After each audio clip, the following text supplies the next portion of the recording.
windy day in Texas as two unbeaten teams face off for the first time this season. Good afternoon, everyone. I'm Emmy Fitzgerald, joined here with Greg Gibson. And Greg, Raleigh played a game last night in Austin where they beat the Austin Soul 26-19. How do you think that will affect their play today? Well, the Flyers team is just as stacked as the Dallas Roughnecks, so if there's any team you'd expect to be able to handle it back-to-back, it is certainly them. They will need to, however, capitalize on their opportunities early and often. So Dallas played the Austin Soul in their first game of the week last week, and didn't score quite as many points as fans were used to seeing this season, but the wind certainly a factor with gusts in the 30-mile-an-hour range today. Greg, how do you think the team will then have to adjust to these extremely windy conditions? Well, to borrow a term, they're certainly going to have to rely on what you would call their quintessential point guard. So on the Roughnecks side, you're going to look to see Brandon Malachek holding the rock for a considerable amount of time, which he does anyway. And Jimmy Mickle, I saw warming up those open throws, and he'll do just fine in this wind, no problem. Brandon Malachek had 38 completions last week for a 95% passing efficiency there. That will certainly be tested today with, you can see just how windy it is. Now on the Raleigh side, they too will have to really adapt to these windy conditions. And who do you think we should look out for there? Absolutely, but they're just as experienced. John Nethercutt and Goose Helton are going to hold that rock, and they're going to take care of it. They'll be just fine going upwind as well. Now Goose Helton, of course, is in his first season with the Raleigh Flyers, but no stranger to the AUDL, a two-time AUDL MVP with the Indianapolis Alley Cats, Chicago Wildfire. Last year he played with the DC Breeze, had 17 goals on the season, so certainly seems like he makes an impact on whichever team he plays with. He's absolutely going to be able to adapt to any roster he belongs to, and so far this season they're undefeated. He's fit right in handling it for the team. And then certainly we saw in the Dallas warm-ups this morning them working on their inside-out backhands, their dump throws across the field. Very, very, very difficult.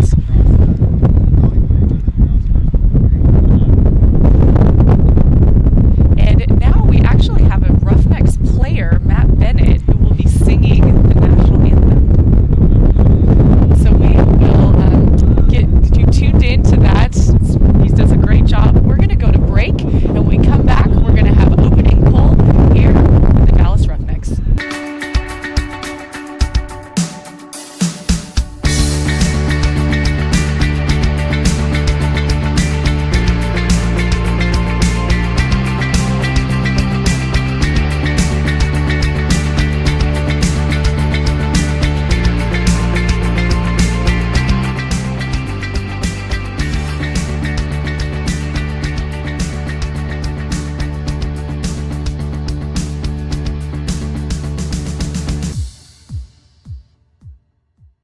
Twice the Ice is a proud sponsor of the Dallas Roughnecks, with many convenient locations in the area, and just like our name says, we offer twice the amount of ice sold at other stores. Delicious, fresh ice delivered on demand 24/7 in a bag or in your cooler, as Spikezilla demonstrates, or in your bath for those aching muscles. We've always got your ice, and always at a price that beats the competition. Twice as nice. Delivery services are also available. And we're back here at the Colony 5-Star Sports Complex here in the Colony, Texas. The national anthem has concluded, and we are just moments away from first pull. The Raleigh Flyers face the Dallas Roughnecks at home. Again, very windy conditions. Julie Morris is our lead ref, headed out with the game disc. So Dallas will start on offense. Raleigh with the first pull of the day. The first real test in the wind here. Viewers at home missed out on quite the treat. Roughnecks Matt Bennett singing the national anthem. Was quite surprised with his performance. Put a little soul in it, but managed to keep it under 2 minutes, which is very rare these days. Certainly more than what we saw in a lot of big football games this past season. Don't get me started. Kristen Green with the disc for Raleigh, calling out their matchups right now. Appears they're going to be going in a man format. Your typical Dallas O-line on the other end of the field, set to receive. For a second, it seemed like there was a bit of a break in the wind, but that quickly dissipated. First pull is off. A roller out to the far sideline. Not surprising, though, that the team would elect a rolling pull, Greg. Absolutely. You're accustomed to seeing that from North Carolina squads. They like to use that as a strategy. But the Roughnecks will most certainly capitalize pretty often on these short fields. The offensive handler set is Brandon Malachek, Jimmy Mickle, and Chris Mazer. Malachek looking for Dylan Freechild, but Tim McAllister with the D. Tristan Green with the disc on the Raleigh side. We've had one pass completed so far today.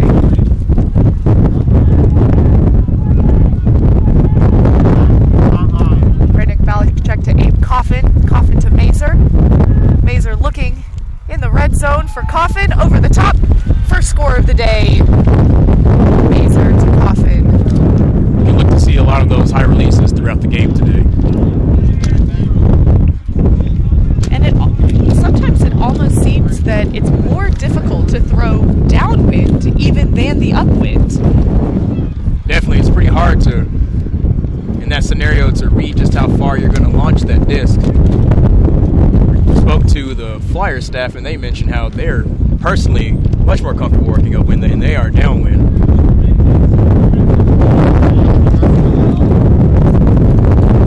So now the Dallas D-line is taking the field with Jimmy Mickle and Chris Mazer on the line. So we have a pretty strong set of throwers here between Mazer and Mickle and Matt Bennett, Matt Jackson. Another roller, but gets to just inside of half field. Surprised to see Mickle didn't take that pull. He was warming up, and they're looking pretty gorgeous this morning. Nethercutt with the disc. Passes it off to the double team. Oh, just out of the reach of Dieter.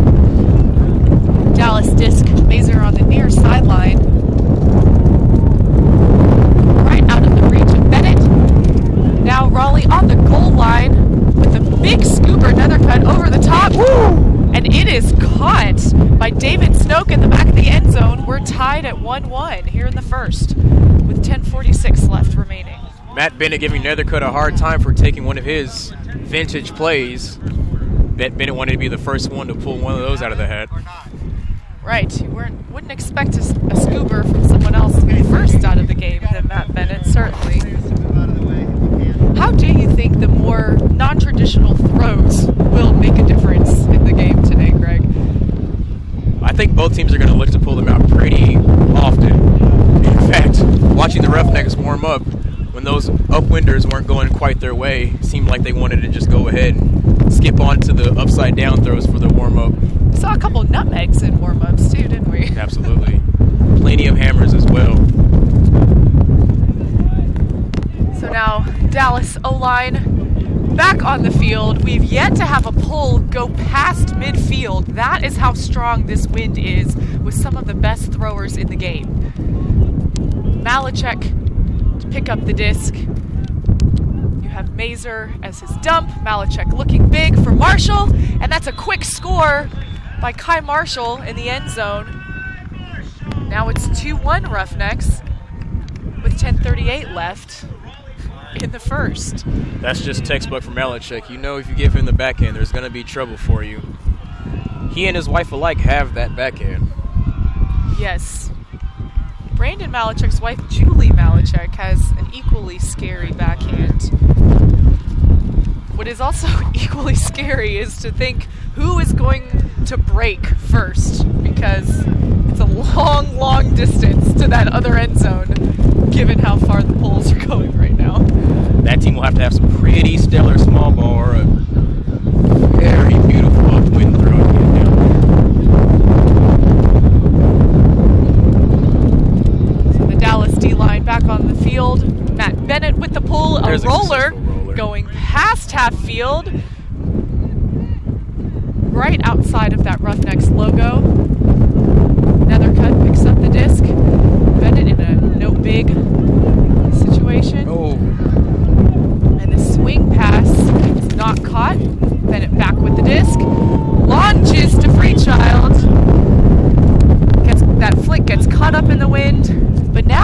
has the full field they need to work. Disc wasn't pretty. The throw wasn't pretty, but they'll certainly have their Flyers, that is, will certainly have a test now, having to go full field despite it being downwind, and they've turned it already.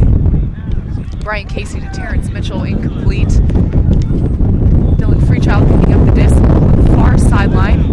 Timeout, Dallas. We're going to head to a quick break, and when we come back, Dallas in the red zone here in Dallas Roughnecks. And Dallas takes possession, looking for the tie. And it was tipped off the hands of Chris Larberg and caught by Zach Riggins.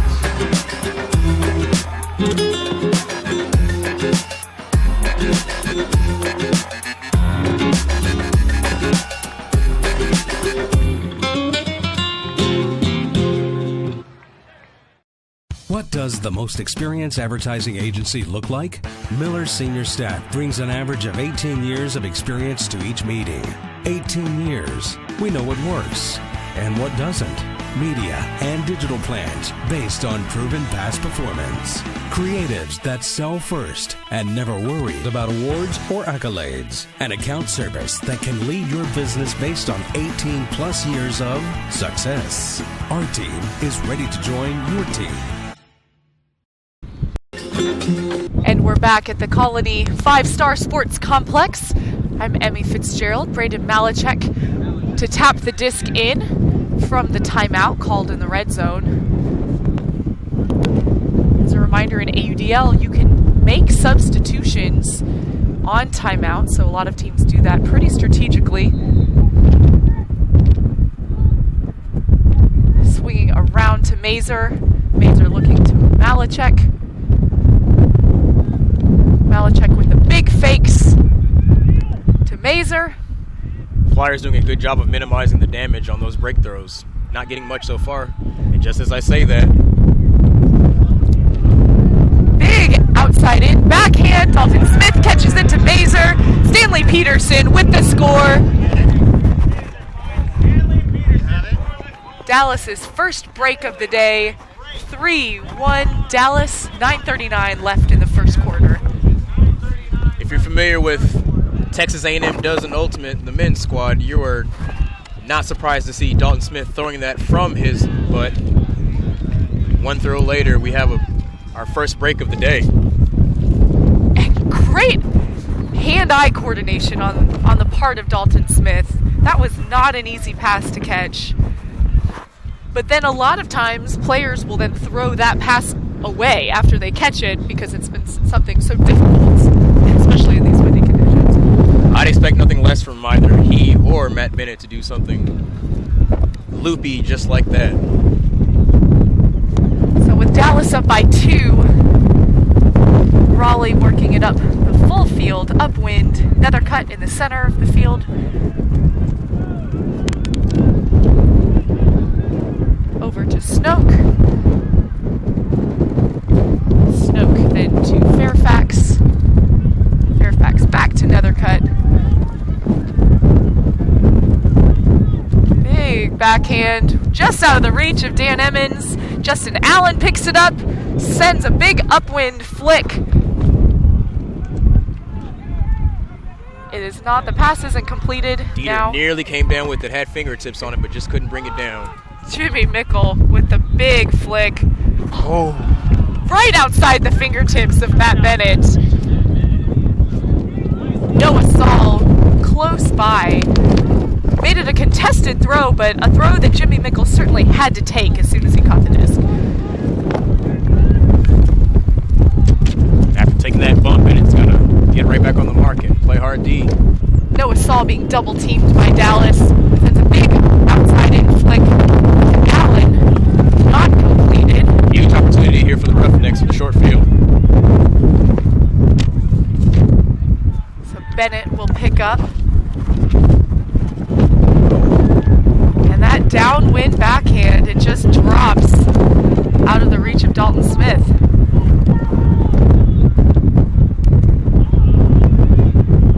Nethercutt, big backhand, interception by Matt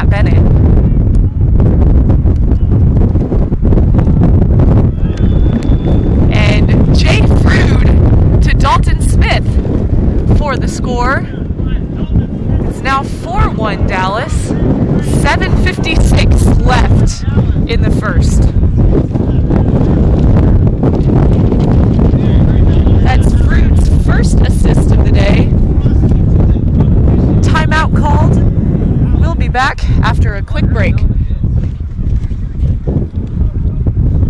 I loved that you guys talk about cancer awareness, and it's more about body awareness and knowing their own bodies. And I think Eric is a wonderful way to bring this into school. That you come with a complete program. The information is good. It's presented in a very professional way. The instructors do an excellent job. I think the kids overall had a great time. I can see from their responses that they want us to get some more ultimate discs in the school, and that we'll be playing all the way into the spring and summer. We really appreciated you coming out. We love the message.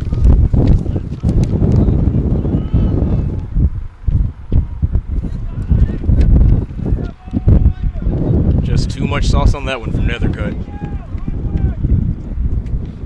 I think it'll be a game of downwind, getting rid of the disc as soon as possible for that favorable field position. Upwind, certainly a test of all your throwing practice.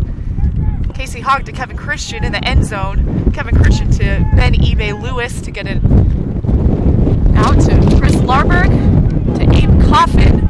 Coffin with the flick to Riggins. That is caught. Riggins finds Coffin on the swing. Coffin with the big backhand. Casey Hogg tries to come down with it, can't quite. Now it's back to Dallas. Snoke with the hammer straight to Abe Coffin. I think the pass was intended for Terrence Mitchell. And the subsequent throw complete. Right over the head of Ben Lewis. Justin Allen with the score.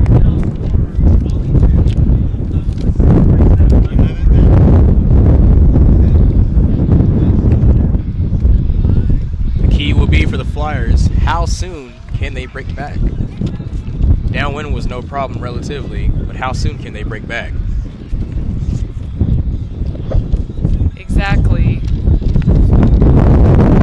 And you can just see what a factor. We won't be able to stress enough today the factor that the wind is playing in the game. I mean, these are some of the best throwers in the game of Ultimate right now, and their biggest opponent for both teams is certainly the wind.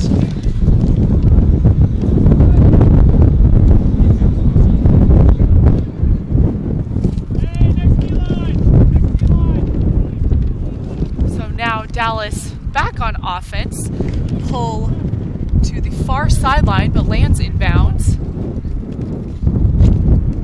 Malachek finds Kai Marshall with the undercut. Marshall to Mickle. Mickle has a big backhand looking for Abe Coffin. Yes, Abe Coffin. Those backhands in the short field going downwind are proving to be rather difficult to hone in at the moment. Now Raleigh sends it as far as they can. Bit of contact there, but appeared all incidental. Oh, contact actually was called. So Dallas with the disc. Stanley Peterson with a great cut to that fore side, but the disc was just flying too fast on the downwind. Surprised he didn't bid for it. Stanley Peterson's what I like to call Air Force One, but at the same time, pretty understandable. I'm sure he knows there will be plenty of opportunities for bids. Bobbled and not complete. Jimmy Mickle now with the disc, being guarded by Doug Richardson. David Richardson. Sorry. Chris Mazer to Mickle. Mickle to Malachek. Malachek to Freechild for the score. That brings it to Dallas. 5. Raleigh 2. 5:15 left in the first quarter. Yeah, that was just a matter of matching up in transition. Freechild was never covered and hauled in the easy score.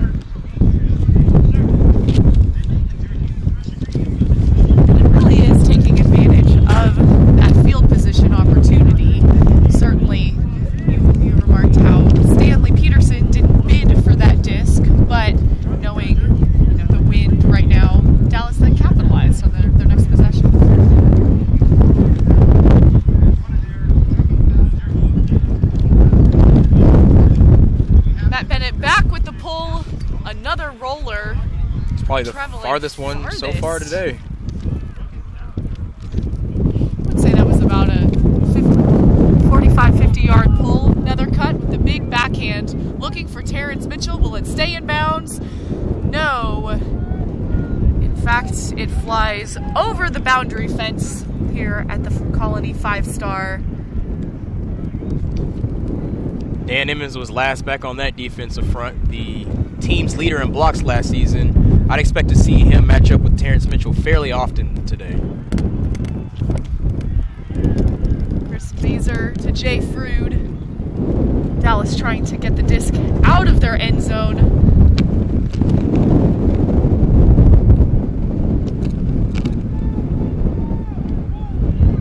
Matt Jackson to Jay Frood.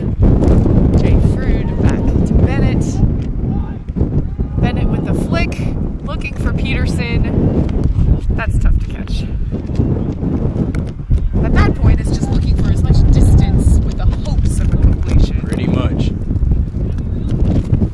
The Roughnecks are at least attempting small ball, whereas Flyers are looking to, oh my goodness, here we go. Nethercutt with the big hammer over the top. Really looking for Brian Casey, but about 4 feet or so too high. Mazer now on the goal line, being guarded by Goose Helton. Helton to Jackson. Mazer, big backhand. Looked like Emmons thought for a second he might be able to catch it, but a little too short. Nethercutt picks up the disc, fakes the hammer.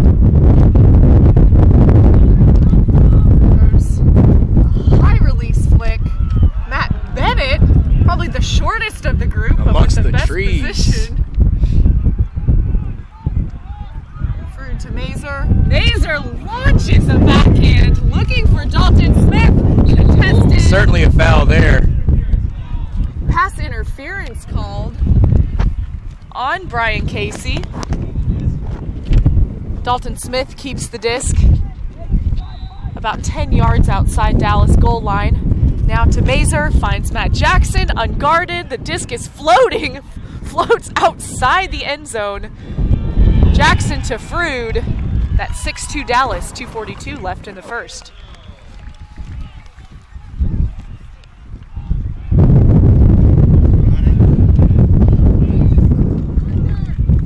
It's a shame, had Casey not committed that pass interference, I'm not quite sure Dalton would have made that catch. He tried to make up for it by getting that last D on the throw in the end zone, but couldn't quite get there.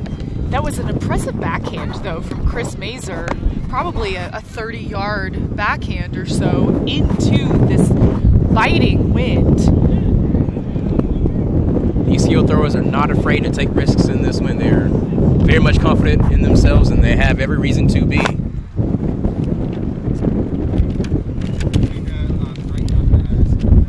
So now Dallas is pulling downwind to Raleigh. Jimmy Mickle with the big outside-in backhand, lands in, rolls out underneath the boundary fence. Once again, the Flyers take it from the back of the end zone. Goose Helton launching a big flick, but a great layout D from Chris Larberg. Now Matt Jackson to pick up just outside of midfield. Jackson to Mickle. Mickle with that high release flick to Riggins. Riggins to Hogg. Hogg on the far sideline. Nethercutt guarding, finds Mickle for the swing. Mickle hanging on to the disc, looking for his options. Finds Reed Bacon and Ben Lewis. Reed Bacon tips the disc out of the reach of Ben Lewis. Had Bacon not touched the disc, I think Lewis may have been able to catch it. He was jogging out for a textbook run-out catch, but Reed deflected it just enough to where he could not get it. Noah Saul with the incomplete pass to Goose Helton. Jimmy Mickle picks up the disc on the near sideline, sees Chris Larberg, and for the score,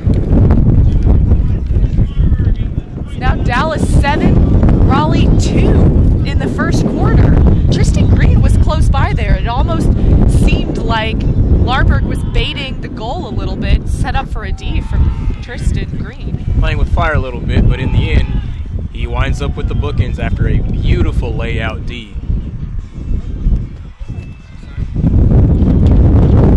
So for as good as Raleigh is, and they're certainly a stacked team, Greg, did you expect to see Dallas take a 5-goal lead at first quarter? Absolutely not, and at least not in the first period. I thought it'd be neck and neck at this point, with perhaps one team pulling away later in the game. But that doesn't mean the Flyers are going away just yet. So the pull goes up. It's another roller. Shock to no one. Goes down, rather. Goes down, yes. Helton, looking for the end zone, finds Dylan Freechild instead with the interception. Jay Frood with the disc. Dishes back to Freechild. Freechild, the big inside-out backhand. You've got Emmons and Christian. Matt Bennett had it in his hand, but just extended a little bit too far behind him. Helton with the hammer outside the back of the end zone. He was looking for Mike Pannone. This margin, I wouldn't look to get too cute at the moment. Probably should have looked to march it down a short field, play a little bit more textbook. Now, Freechild with the disc, looking for Kevin Christian. Kevin Christian trying to grab it before it goes out of bounds. Not quite. Raleigh will pick it up on the near sideline, double-teamed. Goose Helton double-teamed by Smith and Frood. Instant double team on the trap. He launches a blade. Looking for Nate Goff. Instead, Matt Bennett. Matt Bennett intercepts, has the contact call called, advances 10 yards, dishes it to Matt Jackson. Matt Jackson to Emmons. Emmons looking for Frood, not completed. The disc is rolling furiously back. As time expired in the first quarter, it is the end of the first quarter. Dallas 7, Raleigh 2. We'll be back right after this.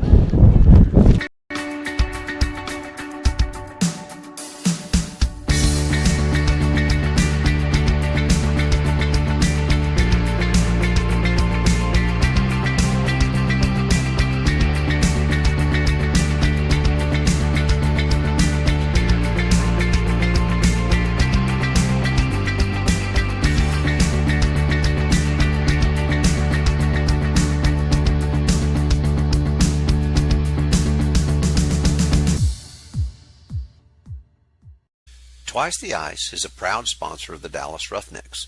With many convenient locations in the area, and just like our name says, we offer twice the amount of ice sold at other stores. Delicious, fresh ice delivered on demand 24/7 in a bag, or in your cooler, as Spikezilla demonstrates, or in your bath for those aching muscles.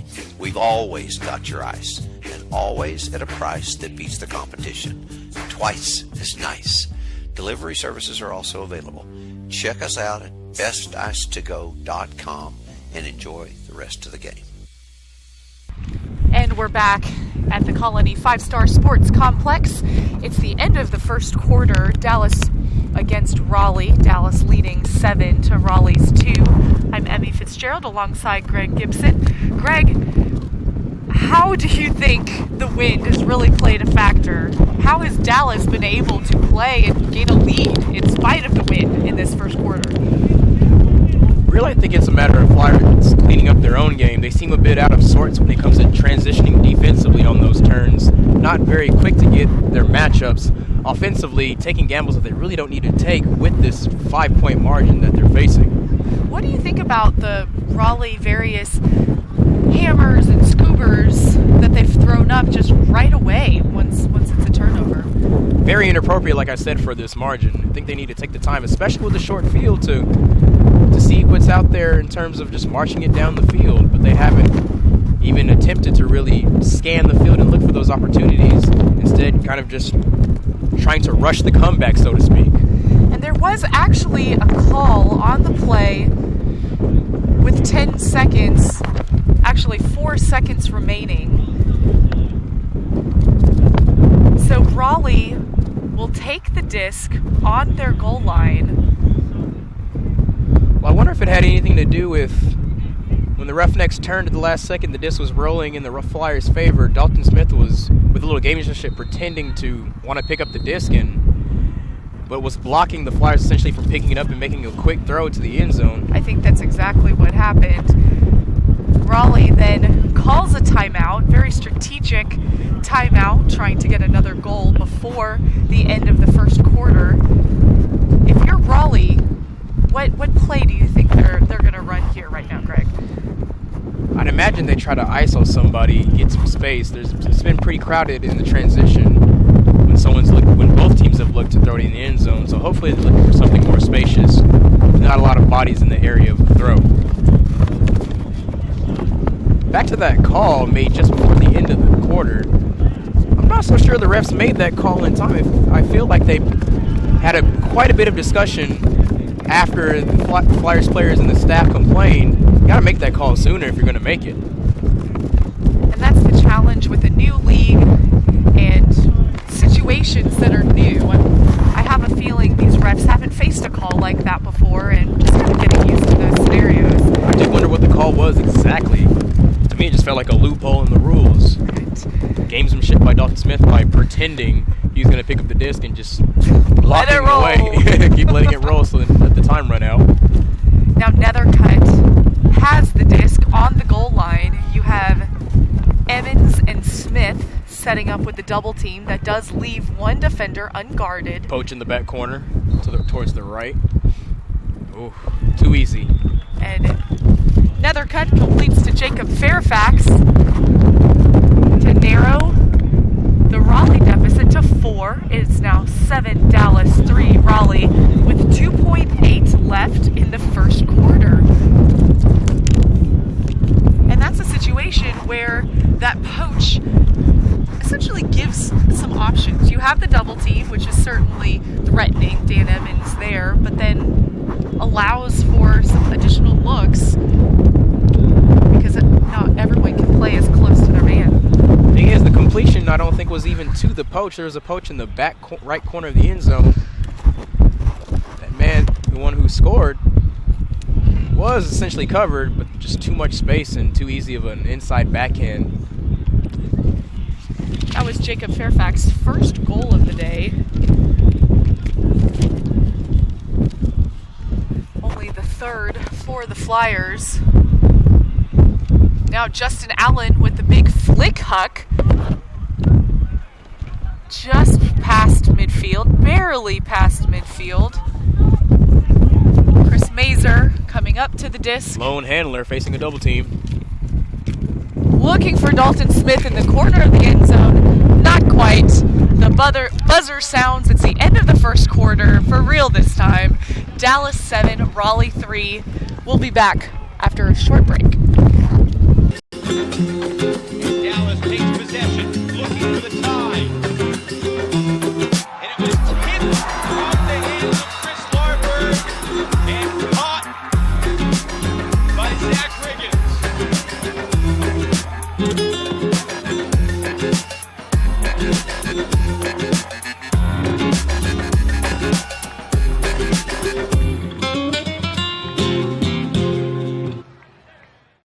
What does the most experienced advertising agency look like?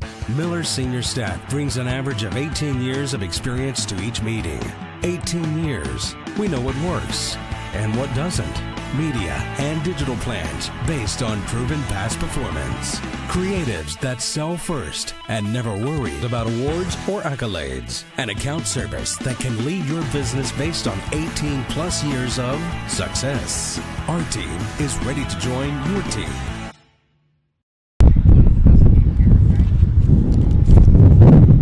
And we're back About to start the second quarter here at the Colony 5-Star Sports Complex here in the Colony, Texas.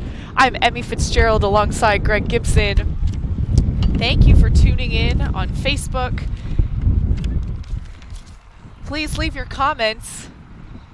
We're trying to look at the comments as much as we can, but it's a little windy. We're kind of playing Don't Let Your Papers Fly Away. My sunglasses were already a casualty of the wind. So to end the first quarter, Greg, Raleigh has a little bit of momentum scoring there. What do you think now Dallas really needs to do as they're going to be playing defense to a downwind Raleigh? Really to maintain the margin, just make sure they don't lose track of their men. It can be easy to give up an easy score on this downwind point. But you got Dan Emmons, amongst others, patrolling the defensive line. They're going to make it tough for them. Matt Bennett with the disc, preparing to pull. He's been pretty consistent with his pulls, and I think the players are really adjusting their release points and positioning based on this wind. Yeah, the longer we go, the more comfortable they'll be, and perhaps the wind may die down just a bit. One can hope. Great pull from Matt Bennett. About 50 yards. John Nethercutt picks up the disc, throws a big backhand. Matt Jackson with the layout D. Pass was intended for Hunter Taylor. Jackson to Mickle. Mickle launches a big backhand downwind. Jay Frood with the second chance catch. Yes, Dan Emmons is down on the field.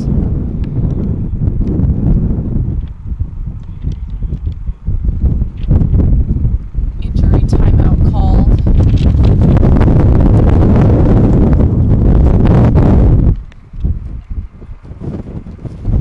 What a great second effort from Jay Frood. It looks like he touched the disc initially when it kind of came into that grouping together, tipped it, and then that completion a second time.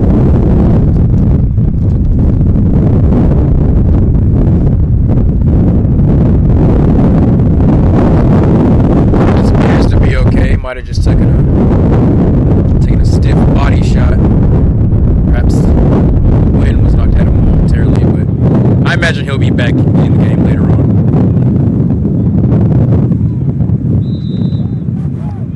Dallas back with the disc. Matt Jackson to Matt Bennett. Stanley Peterson, a big flick to Abe Coffin. Coffin to Jackson. That's a Dallas upwind score.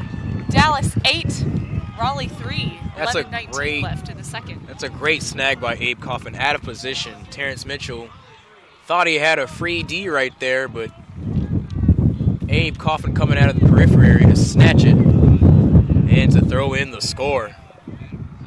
What seems like a bit of a risky flick from Stanley Peterson to Abe Coffin, given the wind and the distance of the throw. Really, that's just trusting your teammate right there and being familiar with who you're practicing with day in and day out. So Dallas now with a 5-goal lead. 11:19 left in the first half. Dylan Freechild going to pull downwind for Dallas.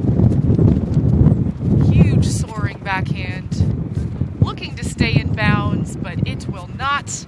Sails over the crowd, past the fence. Now Raleigh will receive the disc at the front of their end zone. John Nethercutt.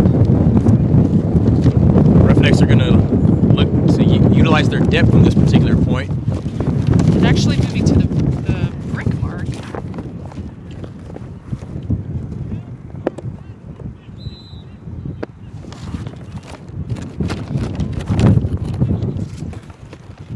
Raleigh working it up. A bobble from Goose Helton. That pass is incomplete. Freechild with the over-the-top backhand to Larberg. Larberg swings across to Riggins. David Richardson causing some commotion. Now it's Raleigh disc. A big backhand from Brian Casey.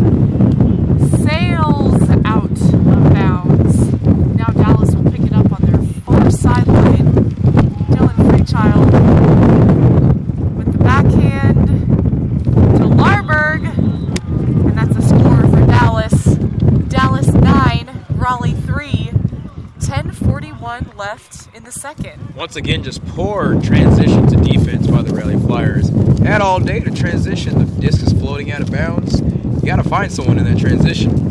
Larberg seemed unguarded and was just a very wide open target for Dylan Freechild to hit. That has happened multiple occasions when the Flyers have been on defense.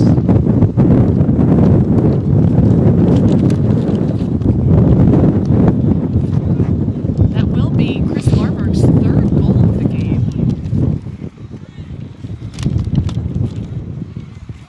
The first assist for Dylan Freechild. Matt Bennett now to pull. Pulling instead of Jimmy Mickle. Doesn't go quite as far as his other two pulls, but still passes midfield. And a one-handler set for the Flyers.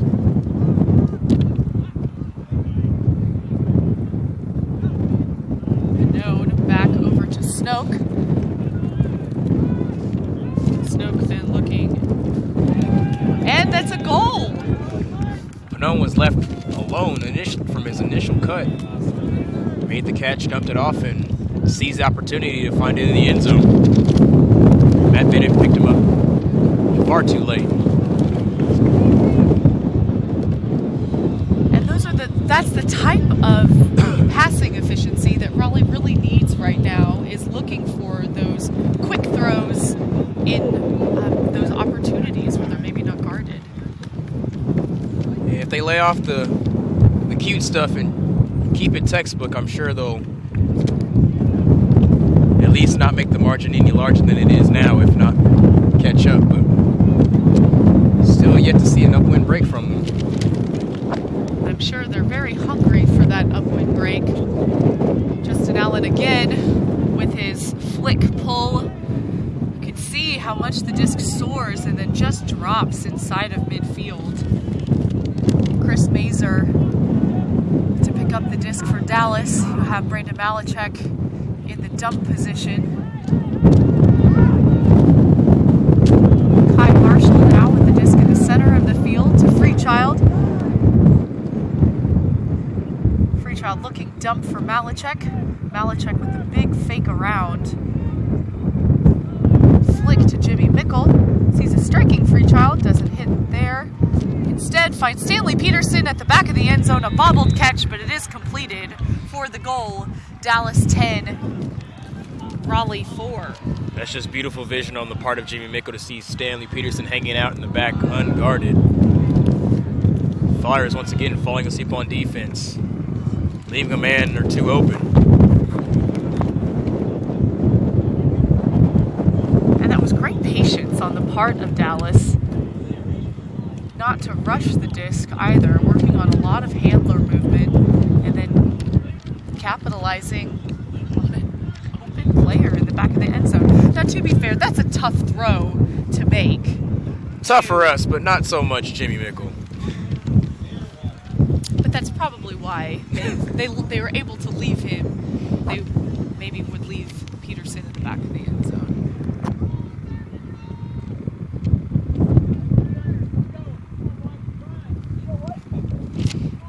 Now Raleigh with the disc, sending it high up, back to Snoke.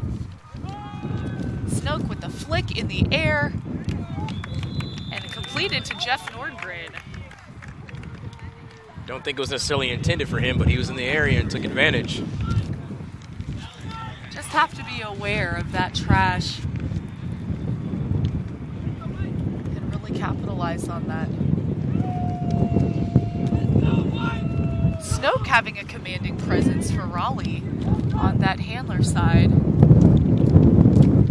Nordgren trying his best to keep his sidelines up and mentally invested into the game. Still a lot of ultimate left to be played, and these conditions aren't going away anytime soon. With 9:44 left in the second, it's Dallas 10, Raleigh 5. Raleigh pulling upwind to Dallas on the downwind. Justin Allen elects for the rolling pull, but it was offsides called.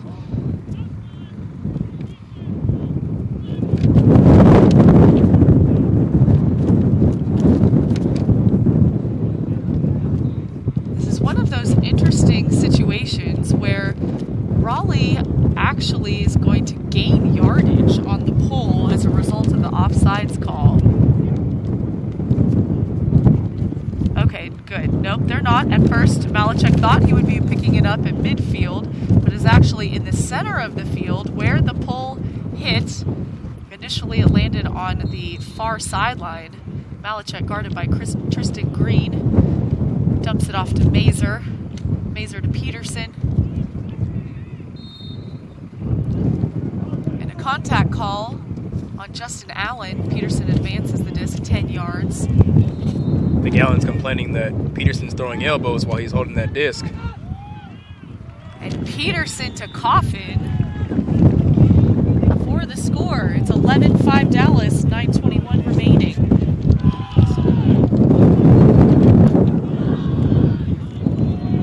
And Allen is not letting that call go, pleading his case to the referee in the center of the field. He is not happy with that contact call.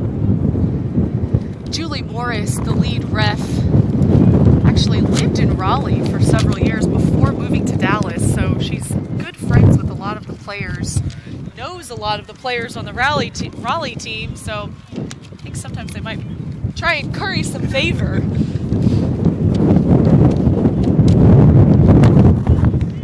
And now it's a 6-point lead for Dallas. 9:21 left in the first half. Chris Mazer now pulling for Dallas. Upwind. Big backhand. Rolls to the near sideline and rolls out of bounds. Snoke picking up for Raleigh to Dieter. Dieter back to Snoke. Little give and go action there. Terrence Mitchell with a bobbled drop. Even the most basic catches can be tricky in these conditions. Raleigh really yelling, get a mark on to their teammates, knowing that transition D. And Jay Frood, with all the bobbles, still manages to catch it. Out of reach, though, for Dan Emmons. Soaring throw from McAllister to Nordgren. Nordgren can't complete. Kevin Christian to Matt Jackson. Jackson back to Christian. The lefty handler dishes it back to Matt Bennett. Matt Bennett to Matt Jackson. And a foul on the throw. Matt Jackson visibly upset by that contact.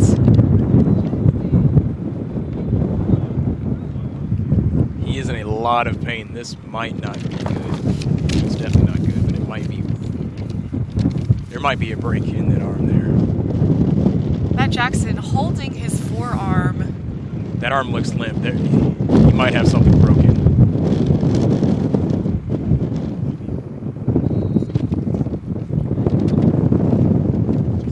Took a cleat to the arm from Tim McAllister, I believe. We're gonna go to a quick break, and we'll be back right after this. You're watching Dallas versus Raleigh.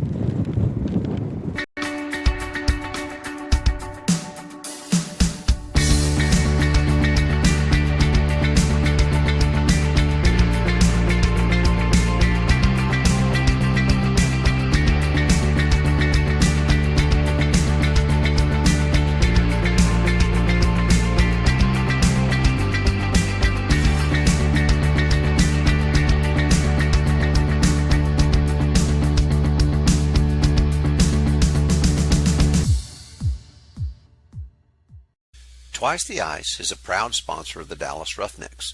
With many convenient locations in the area, and just like our name says, we offer twice the amount of ice sold at other stores. Delicious, fresh ice delivered on demand 24/7 in a bag, or in your cooler, as Spikezilla demonstrates, or in your bath for those aching muscles. We've always got your ice, and always at a price that beats the competition. Twice as nice. Delivery services are also available. Check us out at besticetogo.com and enjoy the rest of the game.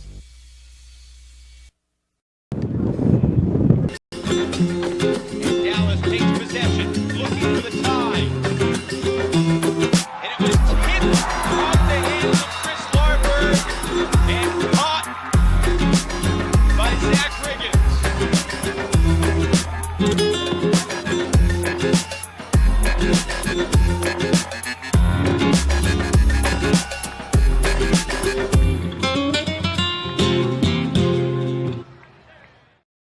What does the most experienced advertising agency look like? Miller senior staff brings an average of 18 years of experience to each meeting. 18 years. We know what works and what doesn't. Media and digital plans based on proven past performance. Creatives that sell first and never worried about awards or accolades. An account service that can lead your business based on 18 plus years of success. Our team is ready to join your team. I loved that you guys talk about cancer awareness, and it's more about body awareness and knowing their own bodies. And I think Eric is a wonderful way to bring this into school. You come with a complete program. The information is good. It's presented in a very professional way. The instructors do an excellent job. I think the kids overall had a great time. I can see from their responses that they wanted us to get some more ultimate discs in the school, and that we'll be playing all the way into the spring and summer. We really appreciated you coming out. We love the message you guys send. Yeah, thank you for coming out. Thank you, Eric, for coming out to the Pittsburgh area. It's a great experience for our kids. Thank you for sharing your message with the kids. We really appreciate the energy that you've brought, and I really encourage anybody else who might be interested in this program to bring them on in.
Five-star Colony Sports Complex. Matt Jackson is down on the field with an injury timeout called. They have called the EMS and paramedics what appeared to be a foul affecting his forearm.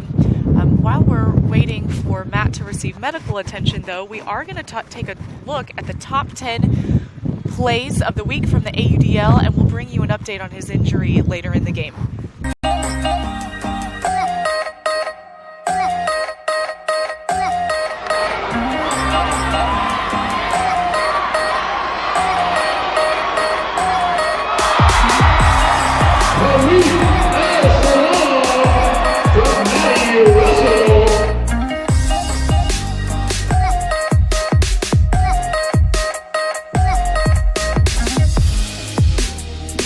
Mistake, and they trimmed the gap to 2. Lindsay split 3 players. Oh my gosh. Giving Chase a quick look around, no one in the vicinity. He makes an easy catch. That is a shot from Rasmussen. Wow.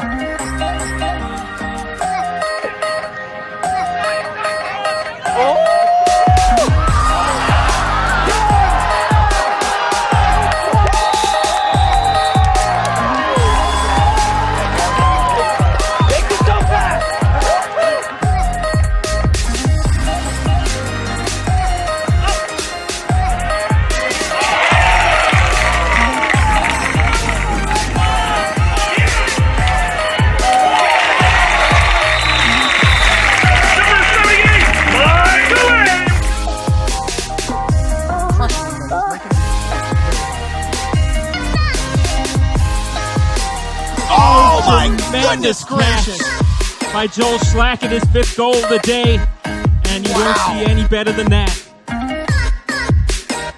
Justin Allen's got Hunter Taylor, and you know Allen, he's going to shoot it. Is Hunter Taylor going to make a play? Oh, of course he is, over 2 defenders. Unbelievable from Hunter Taylor.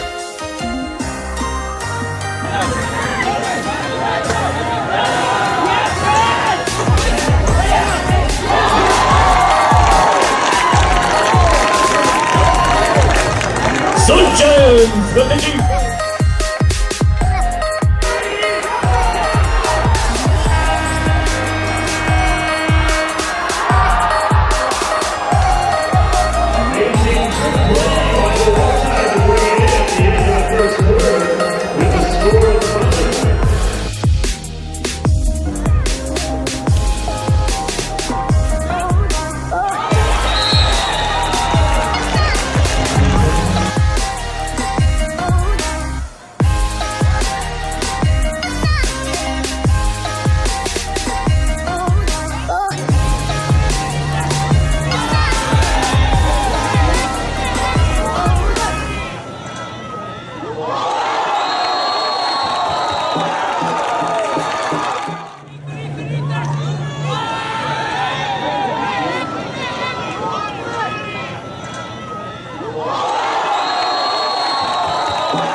Are you kidding me, Paul?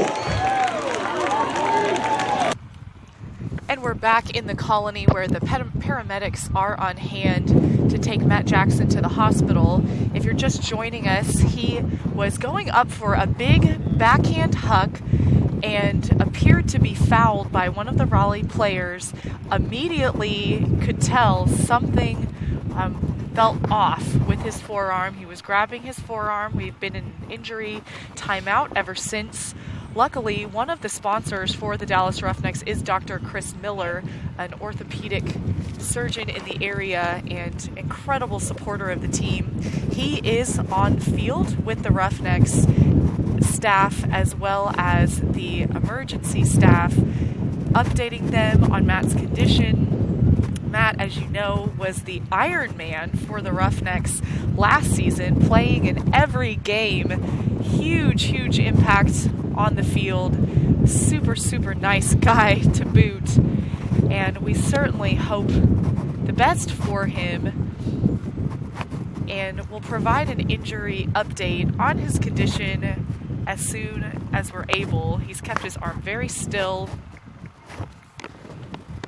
Certainly a challenging day for both teams given the windy conditions. Gusts are upwards of 30 miles an hour.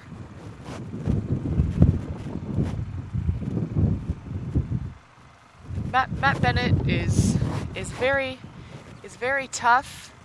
I think the staff is taking precautions to make sure that he is in the safest position possible before they move him.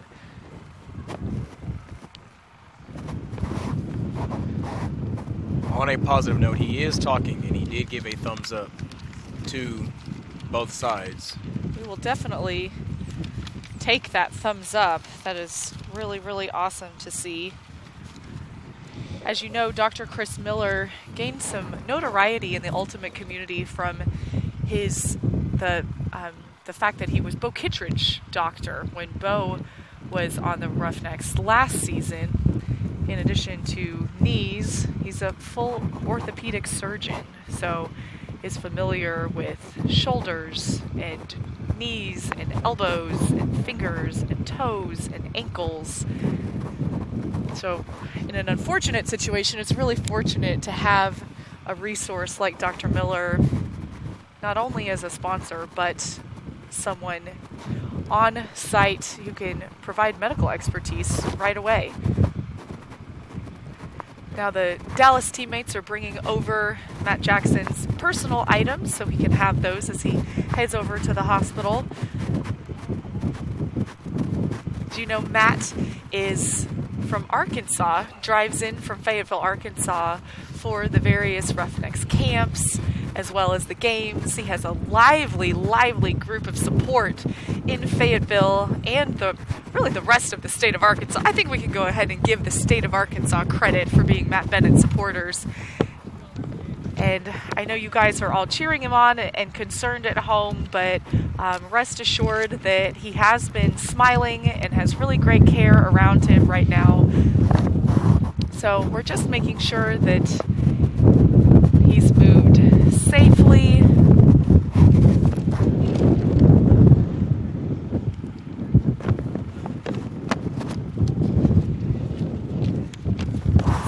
we'll be back in a few minutes. We'll be back. We're going to take a quick break, and when we return, we'll keep you updated on the game. Dallas takes possession, looking for the tie. And it was tipped off the hands of Chris Larberg and caught by Zach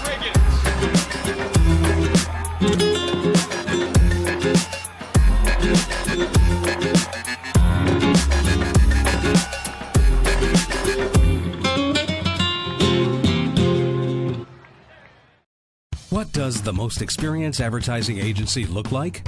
Miller's senior staff brings an average of 18 years of experience to each meeting. 18 years. We know what works and what doesn't. Media and digital plans based on proven past performance. Creatives that sell first and never worried about awards or accolades. An account service that can lead your business based on 18 plus years of success. Our team is ready to join your team.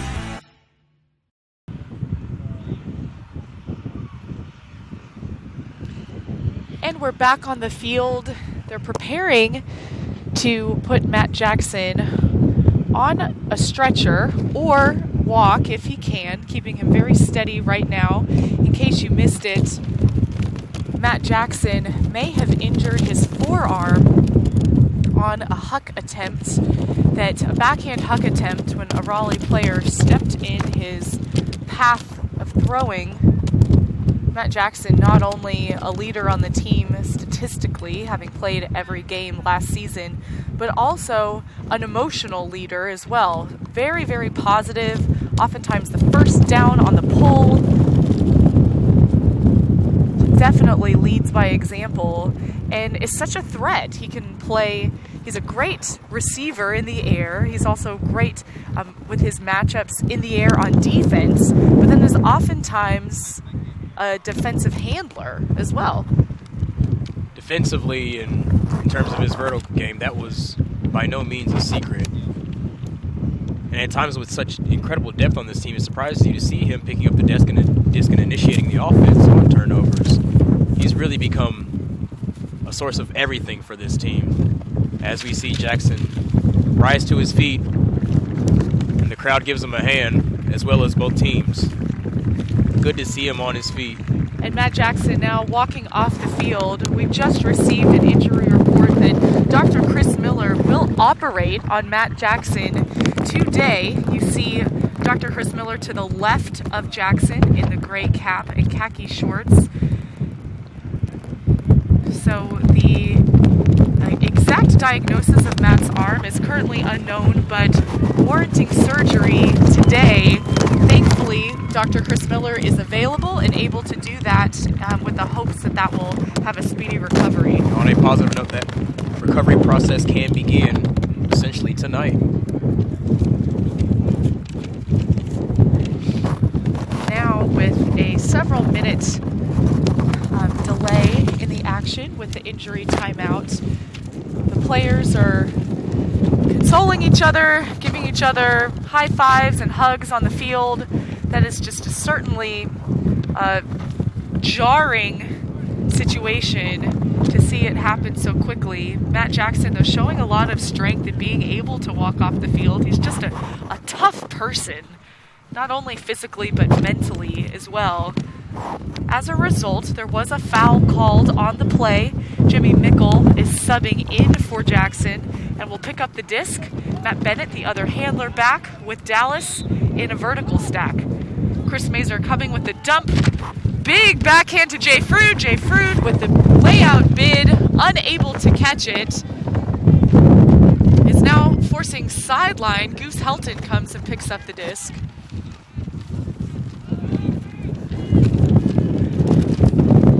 Dan Emmons bobbling, as they say, catch your D's, but it was just out of the reach of McAllister as well. Matt Bennett now with the disc sends a backhand up to Emmons. Emmons with the great hands dishes it to Dalton Smith. Dalton Smith now eyeing his options upfield, sees Jay Frood. Jay Frood tried to track it down with the layout grab for the score. That's 12 Dallas, Raleigh 5, 7:34 left in the second quarter. That's certainly a way to get your energy back up. It looked as if that disc was going to be just out of the reach of Fruit, but he made up ground quickly and laid out for a beautiful grab with 7:34 left in the quarter. And Fruit, during his time on the Madison Radicals, was really known for making those big layouts and those big athletic plays. No surprise here. Part of the reason why, although there has been a bit of turnover in the Roughnecks, the depth has certainly not gone away. So now Dallas will pull downwind to a receiving Raleigh who will need to work it up the full field. Abe Coffin with the pull. Soaring outside in backhand. Hits in the end zone. Nobody's catching pulls today. Noah Saul tracking it down to Jeff Norgren. Now to Justin Allen. Allen launching. Big flick. And David Richardson, guarded by 3 Dallas players, catches it. Big bid. Hunter Taylor with that closing speed. Now it's 12-6 Dallas, 7:15 left in the second. How about that play from Richardson? David Richardson was a source of some pretty tough defense, collecting quite a few Ds yesterday. Pretty impressive to see him read that disc. Far better than 3 Roughneck players that were in the area. And Justin Allen's upwind flick has been pretty impressive today, using that for pulls and also hucks.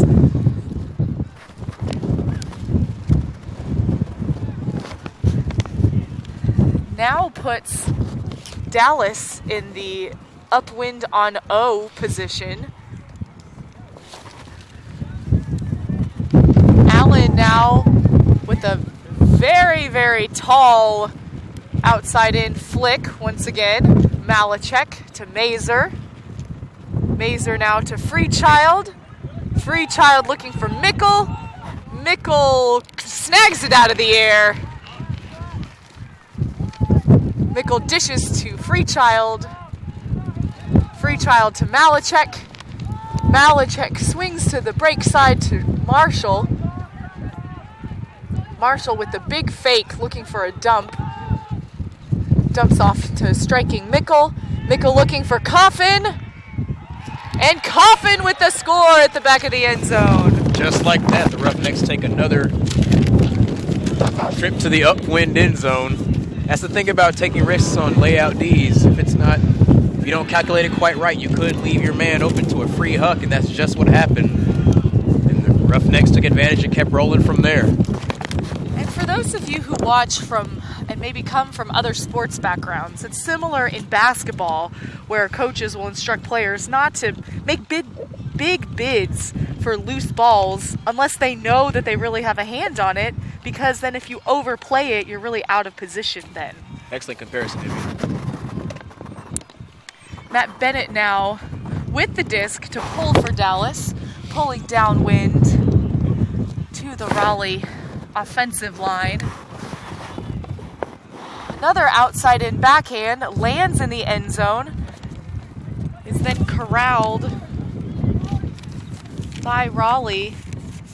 Raleigh working it out of their end zone to Brian Casey. Claps out of Goose Helton's hands. Dalton Smith now on the near sideline. It's not the first time today Helton has dropped what should be a relatively easy and open catch. Across the field flick to Dalton Smith. Dalton Smith then to Dan Emmons. Smash Brother connection there. That was a difficult throw across the stack, essentially. That flick from Bennett to Dalton. Inside flick to Git, going against the crosswind to his fellow A&M alum and road dog, essentially, Dalton Smith, who dumps it in to Dan Emmons for another easy score. So there's 6:12 left in the second quarter. Dallas is up 14-6 I believe their largest margin of the game today with an 8-point advantage. And it's a rolling pull, rolls out of bounds on the near sideline. Actually, it appears it did land in as Raleigh is taking it from the near sideline. Snoke over to Nordgren. Nordgren swings back around to Snoke. Over the top by Snoke. Hammer time. Looking for Justin Allen.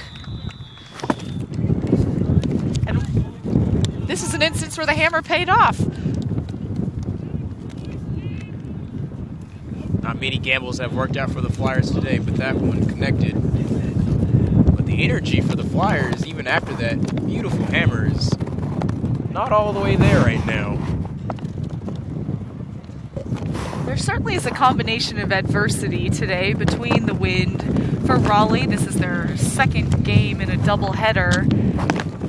And then the long injury timeout with Matt Jackson's injury assessment there.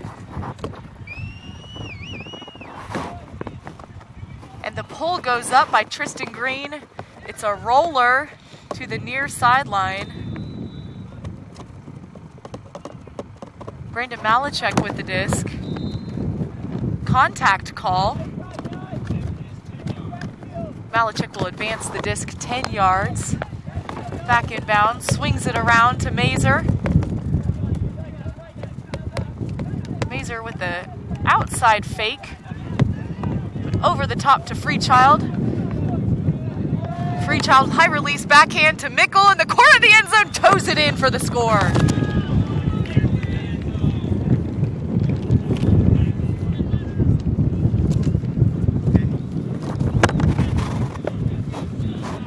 Example of using the toolkit you have available. The backhand, that high release backhand is a great throw in Dylan Freechild's arsenal already, but certainly coming in handy today, Greg. The most impressive thing about that throw was the touch required to keep that in bounds going downwind.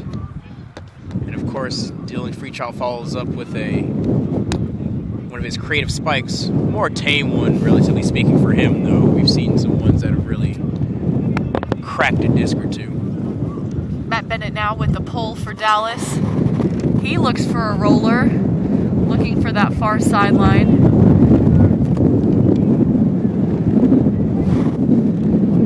Keeping that sideline ref busy, fielding rollers that are going out of bounds. Exactly. Jacob Fairfax now with the disc in the center of the field. Back to Snoke. Snoke then over to Mark Lynn. Lynn over to Dieter. Back to Snoke. Snoke with the flick. And drops before it could get to Nordgren. Matt Bennett picks up for Dallas. Finds Kevin Christian. Kevin Christian dishes it back to Bennett. Bennett with the flick to Frood. Dan Emmons making an in-cut. Goes to Bennett instead. Floating in the air.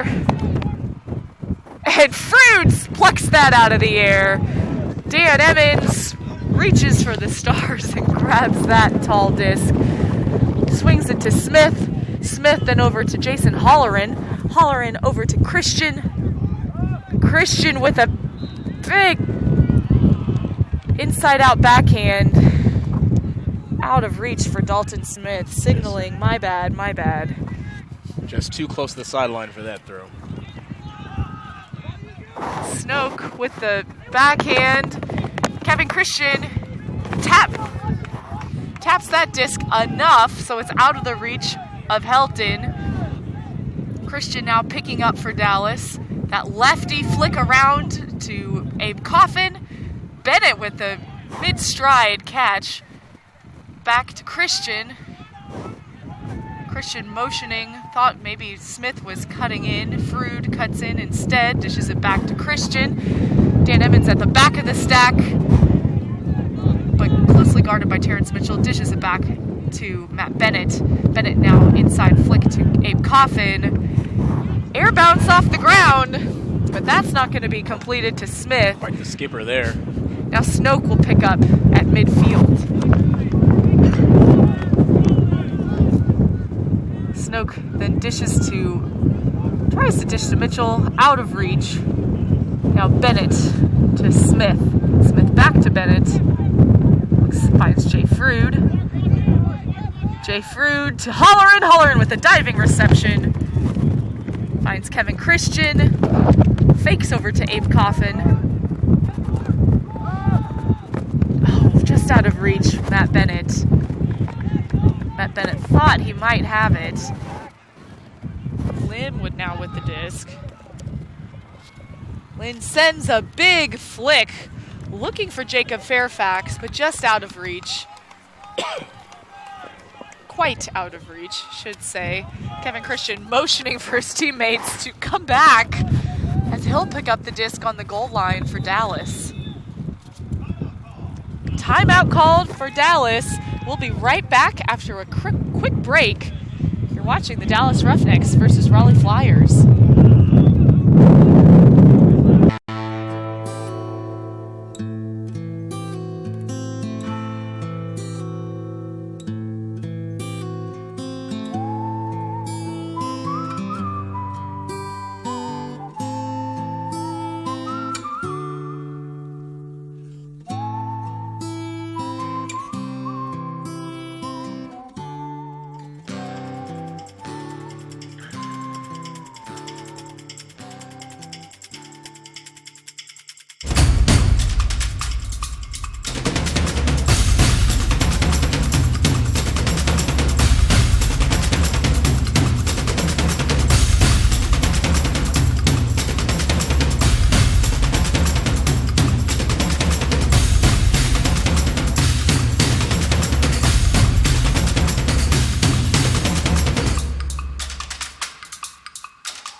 Back in action.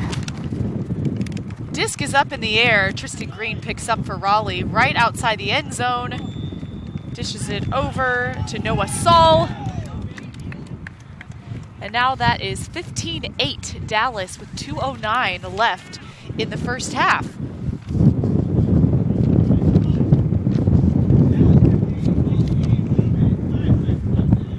A lot of commotion there right around the disc. Everybody playing heads up D there really gave Raleigh that opportunity. I think Raleigh's sideline is doing a better job of really imploring the Flyers to be efficient in their transition to defense so as to stop any bleeding that might occur. Something we didn't see as much in that first quarter. I don't know if that's a matter of just mental fatigue from a back-to-back or just the quality of cutters they're covering, but the transition has not always been there. The flick pull from Justin Allen lands inside midfield. Brandon Malachek picks up for Dallas. Flick over to Kai Marshall. Kai Marshall with a fake inside, throws around, a bit of a miscommunication to Chris Mazer. Now Raleigh picks up, looking for Tristan Green. Tristan Green with the reception. Throws a big backhand that is tipped by Dallas. Kai Marshall with the final swat on the ground. Malachek picks up. Malachek to Mazer. Mazer with the flick huck, looking for Stanley Peterson in the end zone. And Stanley with the layout grab for the score. Air Force One. Nearly a full field huck for Mazer there. How about that athleticism from Stanley Peterson? I'd expect nothing less from him. He's been doing that since his Colorado days. It's easy to see why people swoon for Stanley. That's why I call him Air Force One.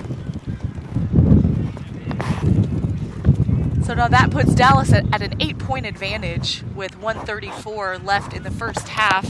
Dallas leading Raleigh 16-8. Dalton Smith now with the disc to pull for Dallas, pulling upwind, which means the Raleigh O-line will now be downwind. Expect to look for big hucks from the Raleigh team.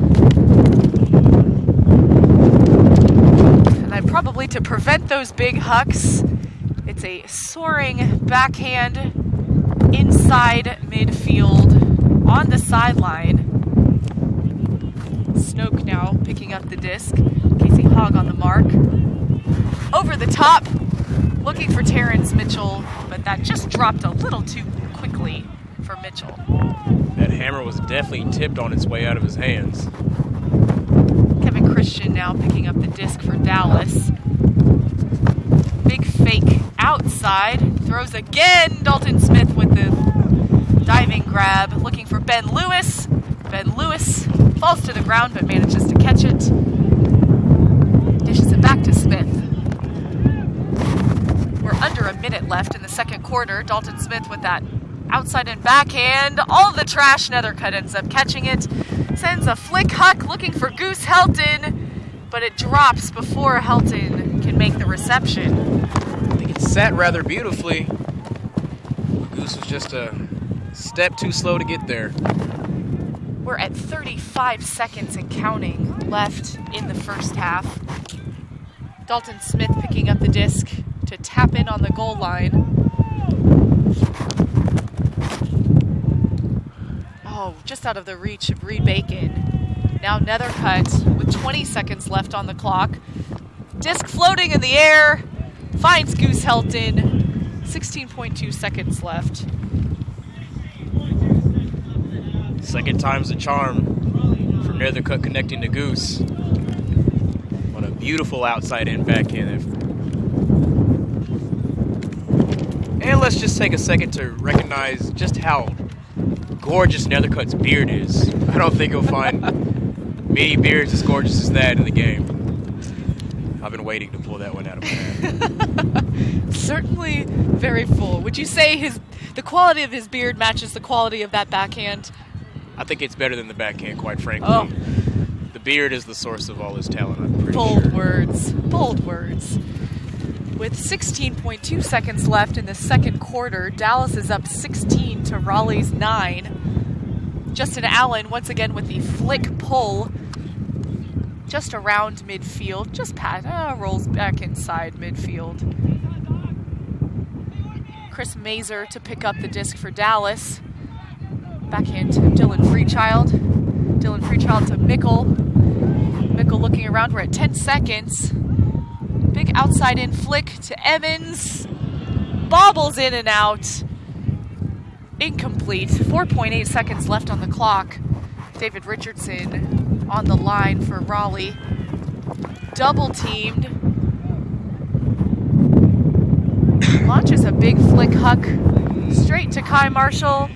And that's the buzzer. The end of the first half, Dallas leads Raleigh 16-9. It's a windy day with gusts up to 35 miles an hour. But we'll be back with more after this quick break. Stay tuned.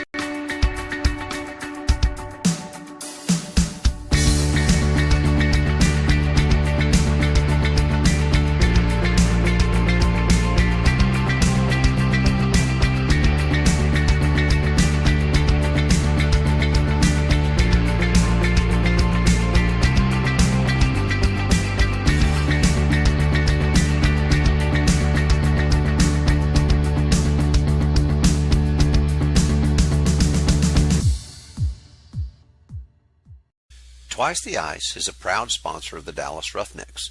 With many convenient locations in the area, and just like our name says, we offer twice the amount of ice sold at other stores. Delicious, fresh ice delivered on demand 24/7 in a bag or in your cooler, as Spikezilla demonstrates, or in your bath for those aching muscles. We've always got your ice, and always at a price that beats the competition. Twice as nice. Delivery services are also available. Check us out at besticetogo.com and enjoy the rest of the game.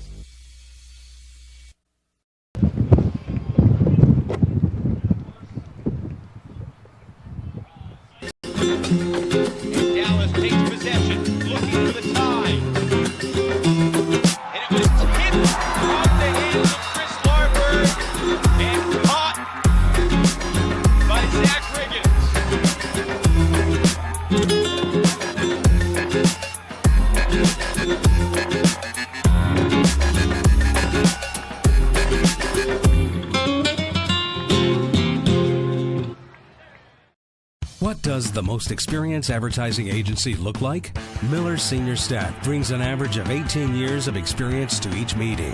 18 years. We know what works and what doesn't. Media and digital plans based on proven past performance. Creatives that sell first and never worry about awards or accolades. An account service that can lead your business based on 18 plus years of success.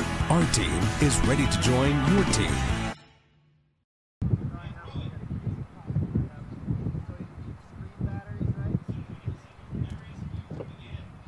And you ready? Hey man, okay, they said stop recording, change your battery, then hit recording again. What? We can try that.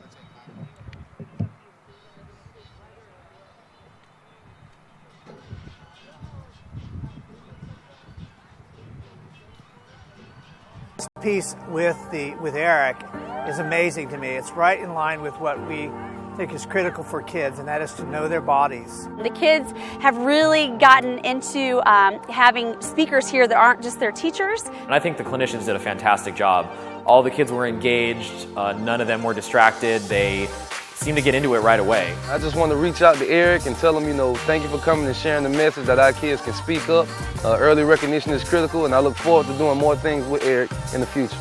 It's been great for us as a staff and for our students to experience the message you guys have, and highly recommend it for any school that has the opportunity.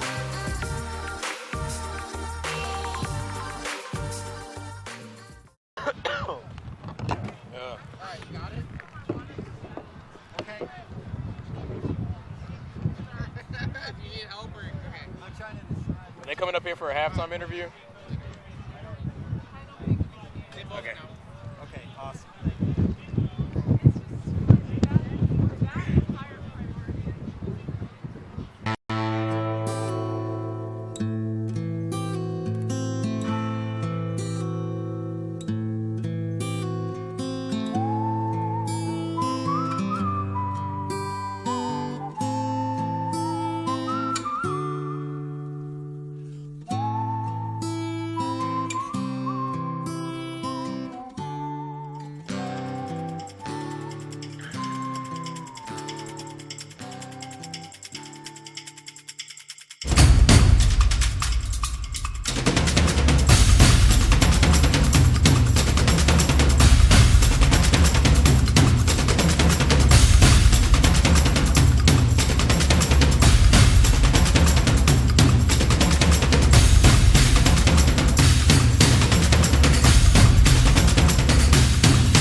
the most experienced advertising agency look like? Miller's senior staff brings an average of 18 years of experience to each meeting.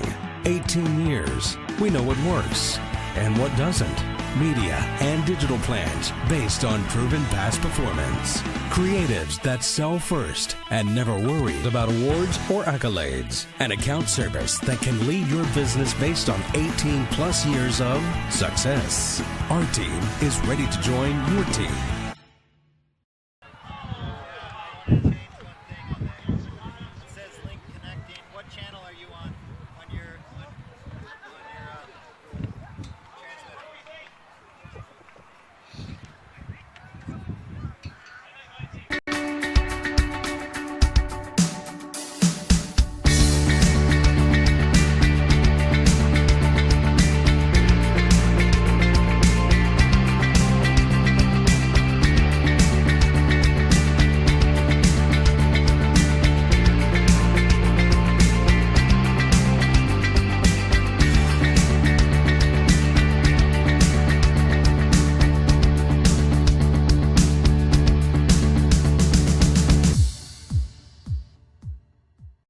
Twice the Ice is a proud sponsor of the Dallas Roughnecks.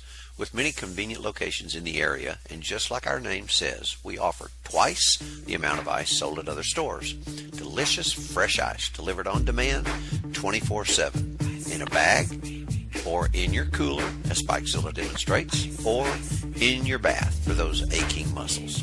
We've always got your ice, and always at a price that beats the competition. Twice as nice. Delivery services are also available. Check us out at besticetogo.com and enjoy the rest of the game.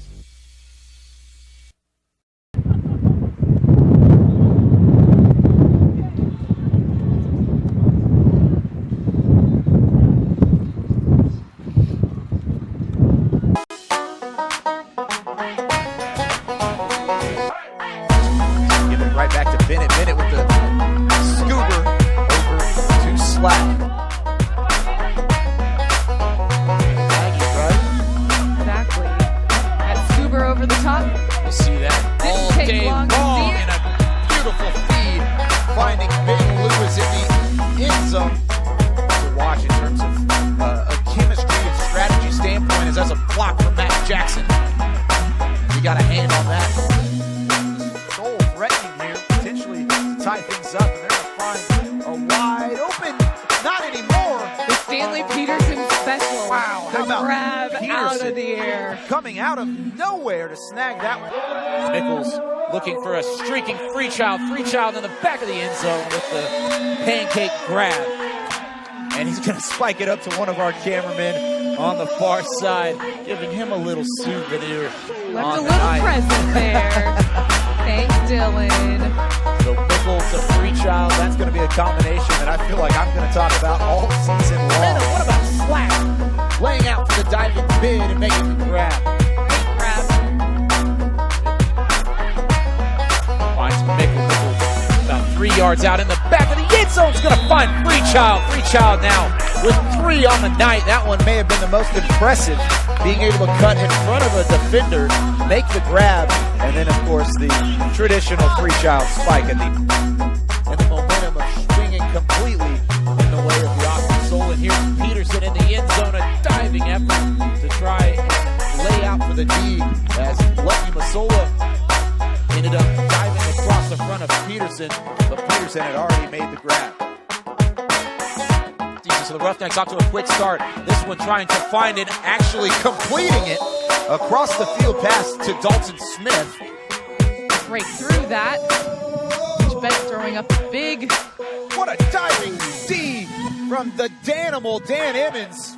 Part of what earned Dan Emmons' first all-defensive team in the AUDL last season.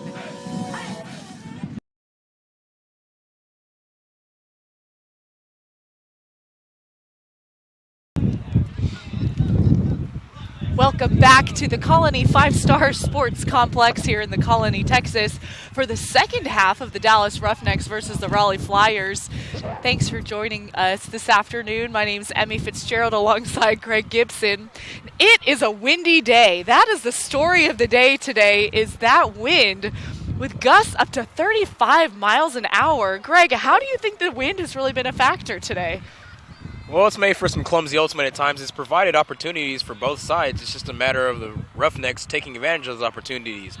That, in addition to the fact that the Flyers' transition in defense just hasn't been there consistently. The sidelines imploring them to try to shore that up, and hopefully they've made some adjustments so we can make for a more competitive second half. Dallas starting on offense for the second half. Kai Marshall with the sliding grab close by with Jacob Fairfax. He throws it back to Chris Mazer. Chris Mazer fakes towards Malachek, ends up finding Peterson. Peterson with the roll, but still maintains a completion. Peterson finds Freechild. Freechild finds Coffin for the first goal of the second half. Dallas 17, Raleigh 9. Flyers are clearly making a concerted effort to be more aggressive on their marks. However, Nethercutt just not there in terms of covering Freechild. Breaks free and puts in the score. Great continuation also from Dallas with the disc going from Peterson to Freechild on the other side of the field, and then Abe Coffin with that continue cut. How important, Greg, is timing today with both offenses? Sorry, what was that? I couldn't quite hear you there. Bit of wind. Talking about timing for both offenses, how important that is. Well, it's already a game of inches as it is, and with this wind, if it's not right on point, you're going to be missing a lot of discs, which we have seen throughout this game so far, which has given both sides opportunities. The rolling pull now looking for Terrence Mitchell, guarded by Dan Emmons. The disc goes out of bounds. Dan Emmons goes ahead and gets the block out of bounds. Team leader in blocks last season, once again guarding the Flyers' Terrence Mitchell. Jimmy Mickle now picks up the disc for Dallas. Dieter on the mark. Dallas in a vertical stack. Dumps off to Matt Bennett. Bennett to Freechild. Freechild back to Bennett. Pops up in the air. Bennett still grabs it midair. Back to Mickle. Mickle launches the flick to Emmons, who skies Mitchell with that. Now Holleran with the disc. Holleran back to Mickle. Mickle with another flick to Emmons. Why not? Emmons with it tips off of his fingers, then lays out for the disc, goes right off of his fingertips.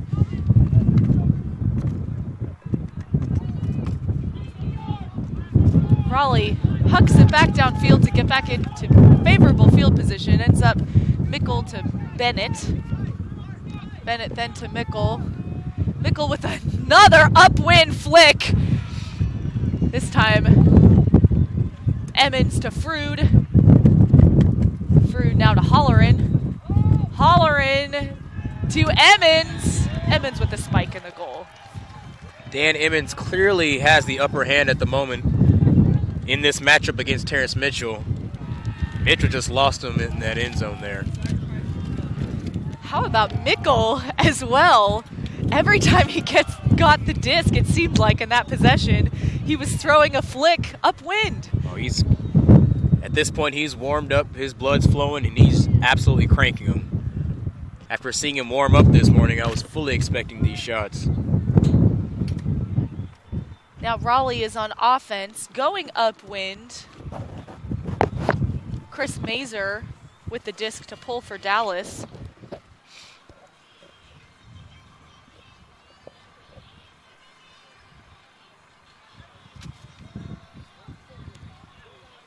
Chris Mazer with the upside down pull. A crowd pleaser. Goose Helton tracking that down. Helton then over to Noah Saul.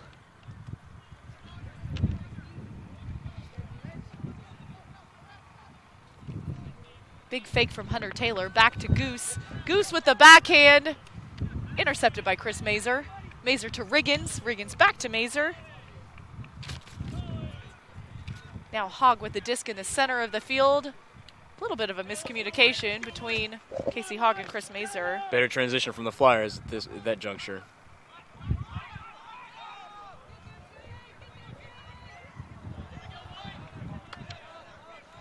Chris Mazer now back with the disc. So Chris Larberg throws it behind him. Larberg still able to catch it. Swings it back around to Mazer. Mazer low backhand to Ben Lewis.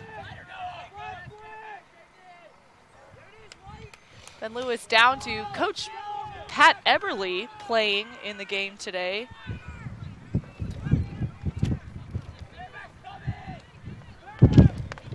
Goose Helton at the helm. Over the head of Hunter Taylor. Casey Hoggs catches that D.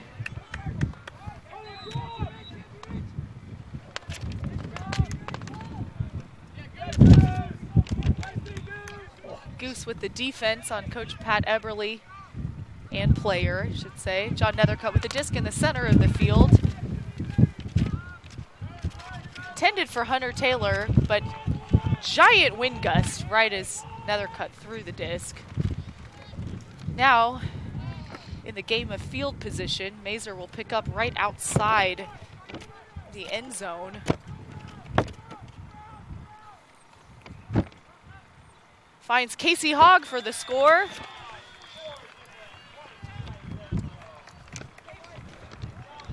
Raleigh has stepped up their transition defense, but the Roughnecks have responded accordingly and have not been phased whatsoever.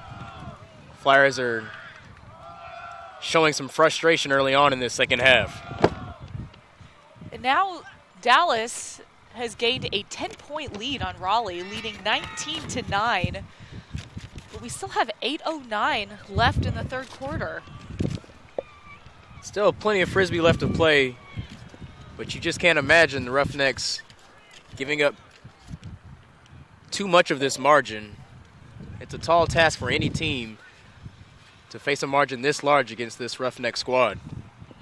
Matt Bennett now with the pull. Rolls, starts to roll past midfield, comes back. Abe Coffin is there to stop that disc.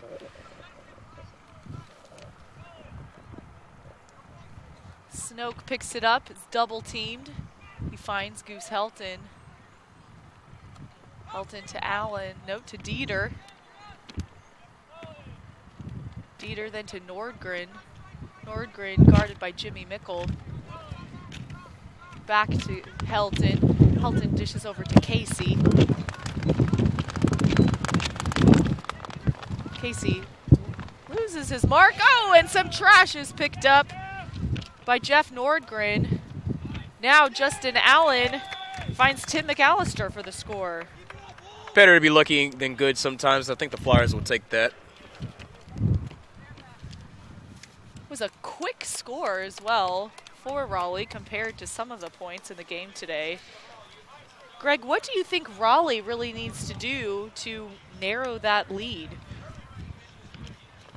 Offensively, not get in their own way when it comes to marching down the field. And defensively, keep up the pressure that they've come out of the gate with here in this second half. So far, the Roughnecks have responded accordingly to that amped up defense, but if they remain consistent, more opportunities, and this win, considering this win, more opportunities should come. 7:34 now left in the third quarter. Dallas up by 9. They're 19 to Raleigh's 10. There's a whistle on the pull. Offsides called against Raleigh. Second one of the day for them.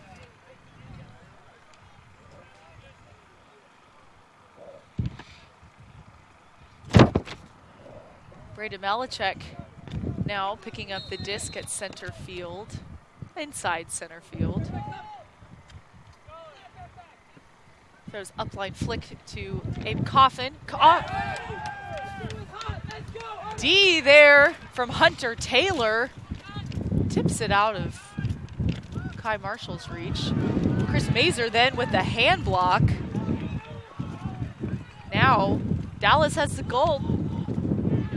Dallas has the disc, had the disc on the goal line. A little bit of a conservation of greatness there on Mazer's part. Nethercutt now. Nethercutt and Green working it up in the end zone. Nethercutt double teamed. There's upline, upwind flick, batted down by Dalton Smith. Nobody home.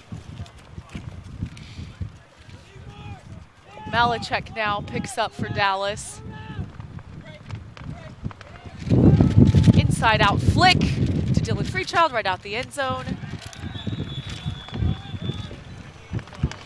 He sees Chris Mazer.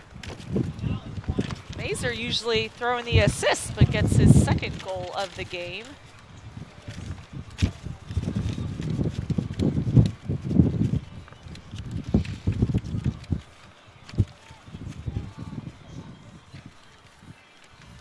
We're back to a 10-point lead for Dallas, 20-10 with 6:46 left in the third quarter.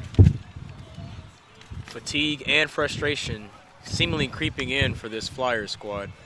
On a second game of a back-to-back coming in from Austin just last night. Some of the perils of the road travel there. Matt Bennett now with a rolling pull.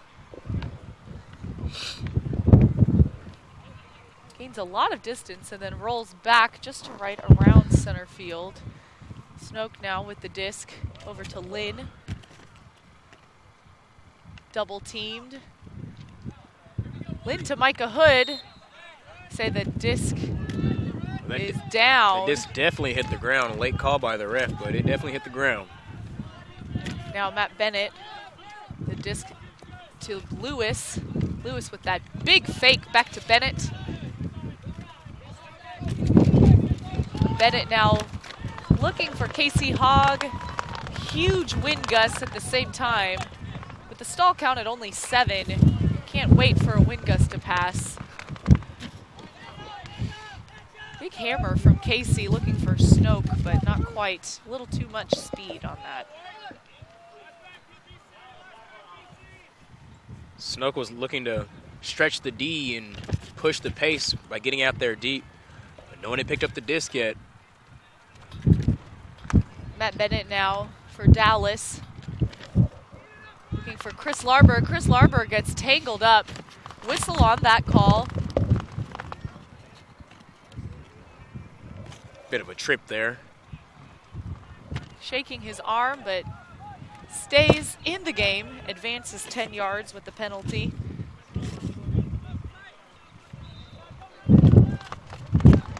This is over. Finds Bennett. Bennett to Frood. Frood back to Bennett. Bennett over the head of Riggins, and Chris Larberg catches the garbage. Larberg back to Bennett, back to Frood. The around up line to Bennett. Backhand to Larberg. Larberg with the goal. Toes it in the back of the end zone. The Flyers are really trying to lock down these handlers, but at times they're just, these Roughnecks such as Matt Bennett are just too squirrely. There's only so many cuts you can shut down. And talk about that heads up trash pickup from Chris Larberg to keep the possession alive. How crucial is having your head on a swivel in these high wind conditions?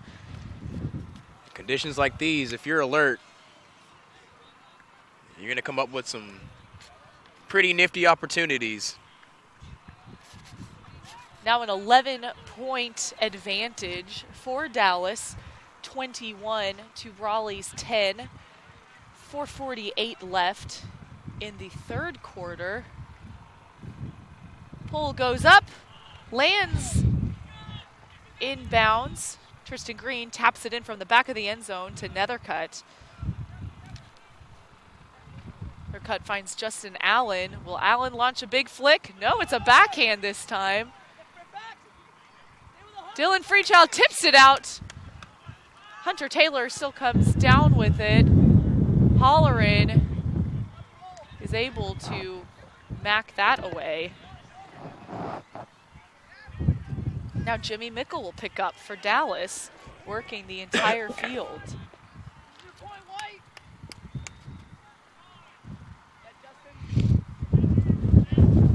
Mickle with his signature fake.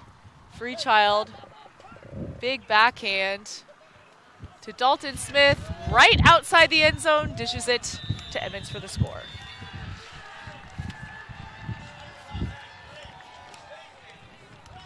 Dan Emmons trying to get the crowd going. Seems Nethercutt's getting caught in some fairly unfortunate situations consistently throughout the game. Seems a bit lost out there at times, defensively. It almost seems like the backhand, too, from Freechild traveled a little bit longer than maybe what other players on the field were thinking, but just ended up finding Dalton Smith. In the only way it could have been more perfect is if Dalton Smith was in the end zone, but still completed for that easy continued dish in the score. Now 12-point lead. Just under 4 minutes remaining in the third quarter. Dallas 22, Raleigh 10.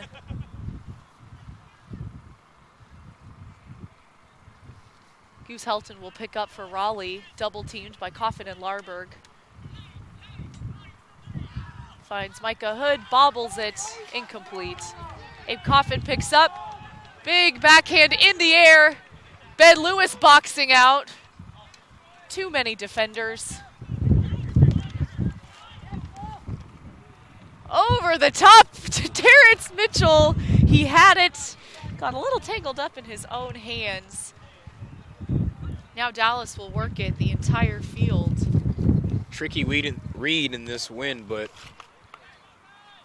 I think Mitchell expected to come down with that. Pretty upset with himself after the drop. Malachek now with the disc for Dallas to Lewis. Lewis quick dish to Coffin.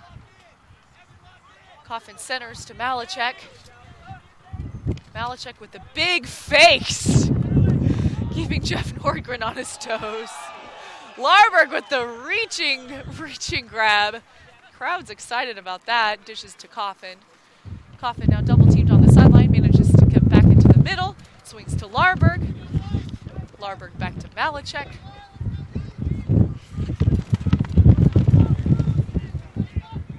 Malachek count getting high. Big flick in the air, out of reach of Abe Coffin. Coffin, as you'll recall, played with the Madison Radicals last year, but is from the University of Arkansas. Scuba from Goose Helton, outside of reach of Jeff Nordgren.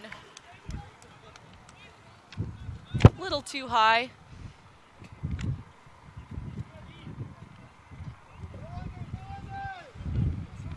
Raleigh really yelling no unders, knowing how difficult it is to throw a huck in these conditions. Evan Howie on the mark. Batted out of the air by Goose Helton. Might have had a Callahan opportunity had he just leapt hung for a on to catch it. as opposed to slapping it down. That's a good point, Greg. Helton now getting the disc at the front of the end zone, guarded by Coffin. Helton looking for that quick dish. Helton with the assist to Howie.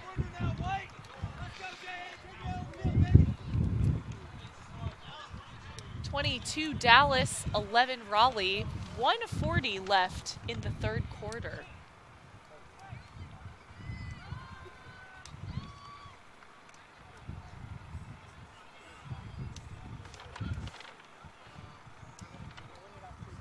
With the disc being only 145 grams, the angle and release point is so crucial in adverse conditions. But certainly, I think most of the men on these teams have experience playing in these types of conditions, and a lot of times including rain or some kind of precipitation as well. So at least it's sunny today. Yeah, there's really no weather that's too inclement for a pro player. Funny thing is, the Roughnecks have scored more points in these conditions than they did last week, and I'd venture to say the conditions are much worse than last week. Dylan Freechild to Stanley Peterson. Stanley Peterson with the hammer, looking for Jimmy Mickle. Oh. Jimmy Mickle with the grab around the back. Mama Bird brothers finding each other. You could see that play developing. If you have any experience in the game, Jimmy Mickle seizing the Escott opportunity with no one in the back of the end zone to take up the space. Peterson let it rip. And that's 23-11 Dallas. with 1:26 left in the third quarter. Thanks for tuning in. I'm Emmy Fitzgerald with Greg Gibson.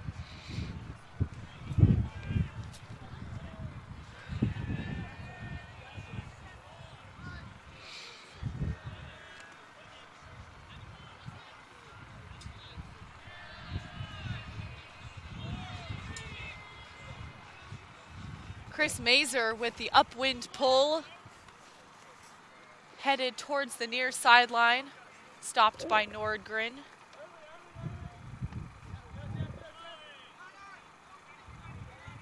Casey with the flick.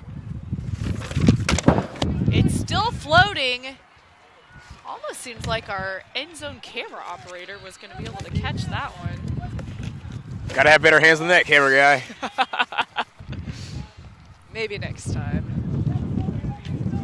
Chris Mazer now to pick up for Dallas. Marked by Mike Pannone. Mazer to Bennett. Bennett finds Frood. Oh.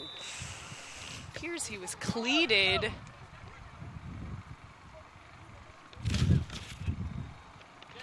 Whistle was called on the play. Fairfax pleading his case. Meanwhile, the sideline telling the players on the field to maintain focus.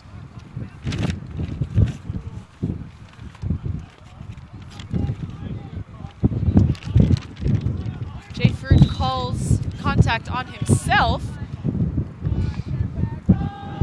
Chris Mazer rips the backhand, still floating. Kevin Christian thought he could get it. Matt Bennett thinks so. It's out of bounds. With the wind, it's just so unpredictable. You never know. End path. Big Speaking of unpredictable, Brian Casey. Not able to find a receiver in bounds in the end zone.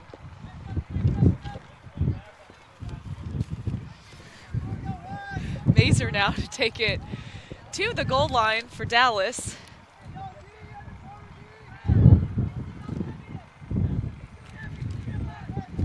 Dishes it to Matt Bennett. Bennett to Kevin Christian. There are 15 seconds left in the third quarter. Bennett with the flick over the top, intercepted by Nordgren. Nordgren is looking for Hunter Taylor, but that sails out the end zone. There are 3 seconds left now in the third quarter. Dallas up 23-11. might have rushed himself a bit to beat that buzzer. Might have had time to get one more, at least one interior throw before taking the shot at the end zone.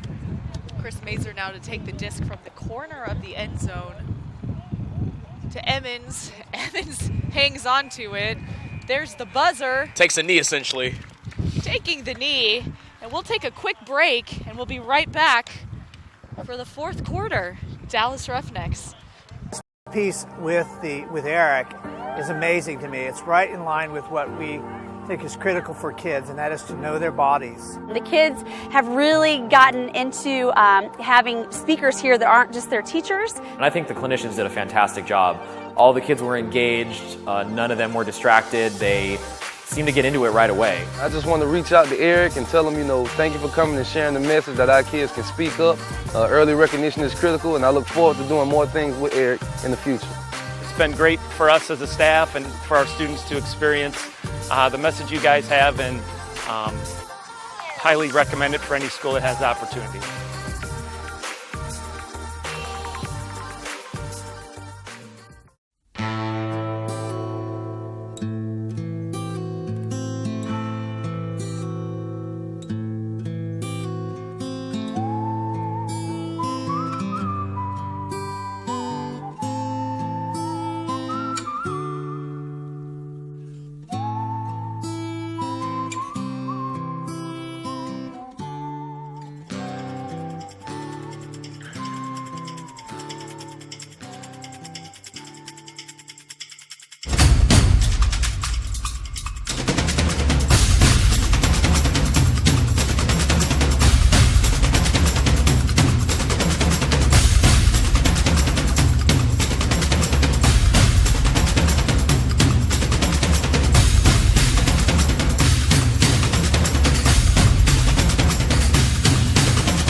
And we're back for the fourth quarter of the Dallas Roughnecks versus the Raleigh Flyers.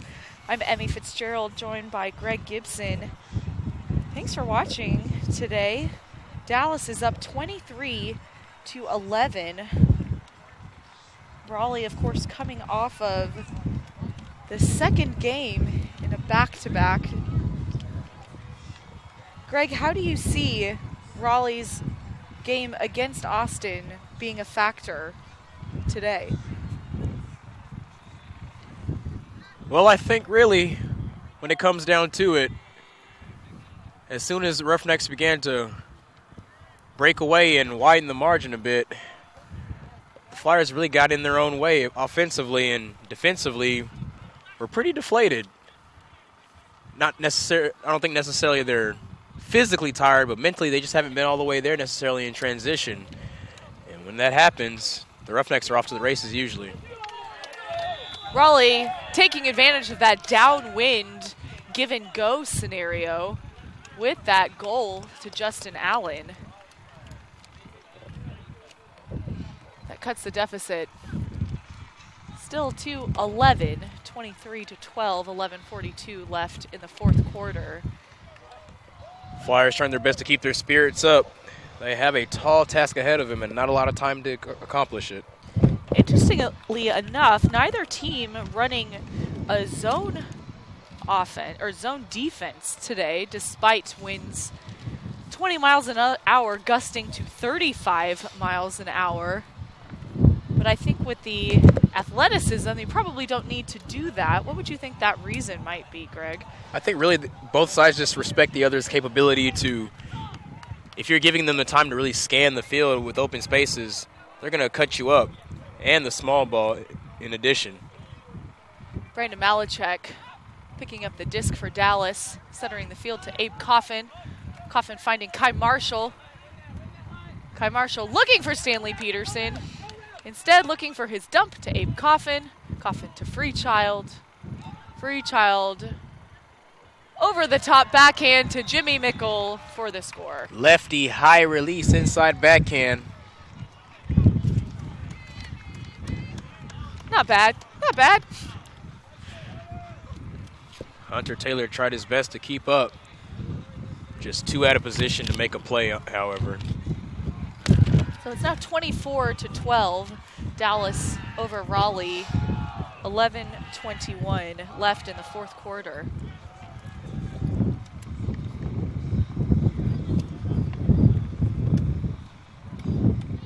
Matt Bennett with the disc to pull for Dallas. One of the go-to guys Dallas has looked to for pulls all season, especially today in these windy conditions. He elects for the roller. Trey Fruit is there to meet the disc. However, Justin Allen will pick up for Raleigh, guarded by Dan Emmons. Swings it over to Lynn. Lynn back to Allen. Allen with the outside in flick. Kai Marshall with the tip. The pass was intended for Evan Howie. Howie was in position to run that out, but it hung up just enough for a catch-up D. Bennett to pick up for Dallas. Swing go with the tip from Lynn. Intended for Dalton Smith. Now Raleigh has the disc outside their own end zone, knocking on the door to score. Justin Allen picks up, marked by Dan Emmons once again. Backhand around. Lynn with the grab out of the air. Clearly an isolation play. That disc was going to Lynn or nobody else. And he takes care of business on the second cut. Great bookends from Mark Lynn there. From Maryland. Played longtime player Ring of Fire. 14 goals, 5 blocks in 2016. Just heads up defense to get that block to cause that conversion. These are the type of short field opportunities the Flyers simply just did not put away early on in the game, and what got the Roughnecks on their run. And the margin has only ballooned since the second half has begun. It's now 24-13. Dallas over Raleigh, 10:19 left in the fourth quarter. Pull goes to center field. Mazer picks up. Double teamed now by Raleigh. Oh, they peel off. Pass to Mickle. Mickle with the backhand to Peterson, and no, just out of bobbles and incomplete to Peterson. The cutter's up top, left Mickle on an island.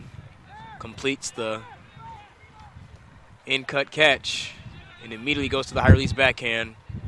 Peterson just short of making another highlight layout. Big swing around to Helton. Helton toes to keep in bounds. Right outside the end zone. Finds Tristan Green. Green now dishes to Nethercutt. Nethercutt back to Green. Green strikes up line. Swing over, but incomplete to Tim McAllister. Jimmy Mickle now picks up quickly, finds Abe Coffin in the end zone.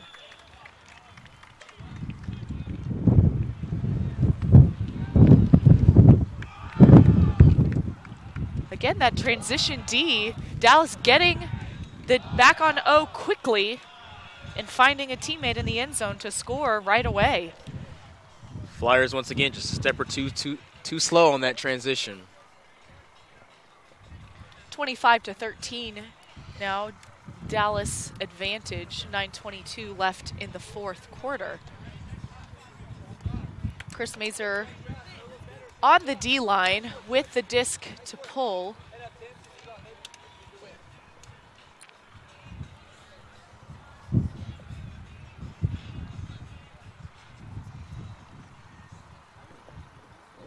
Rolls past center field, coming back around.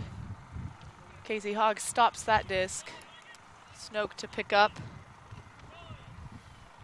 Gets to Hood.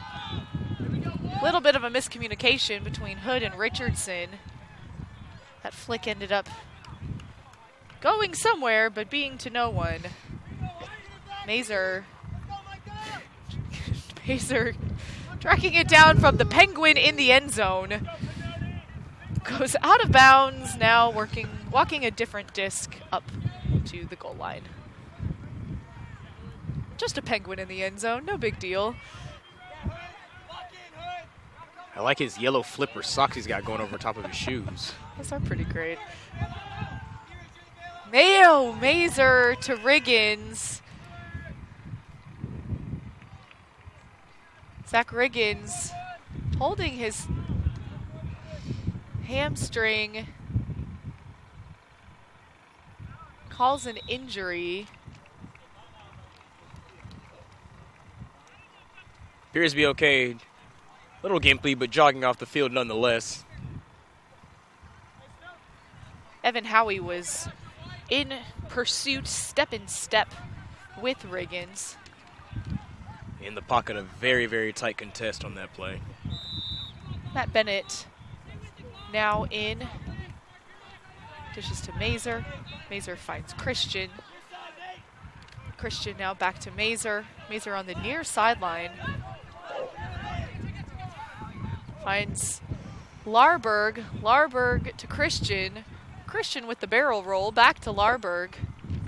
OU Apes of Wrath teammates. Now back to Bennett, but turnover.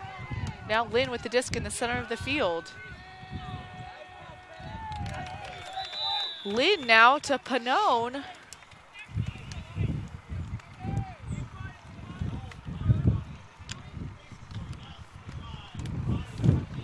It's kind of a bobble bounced out of Bennett into the hands of a Raleigh defender.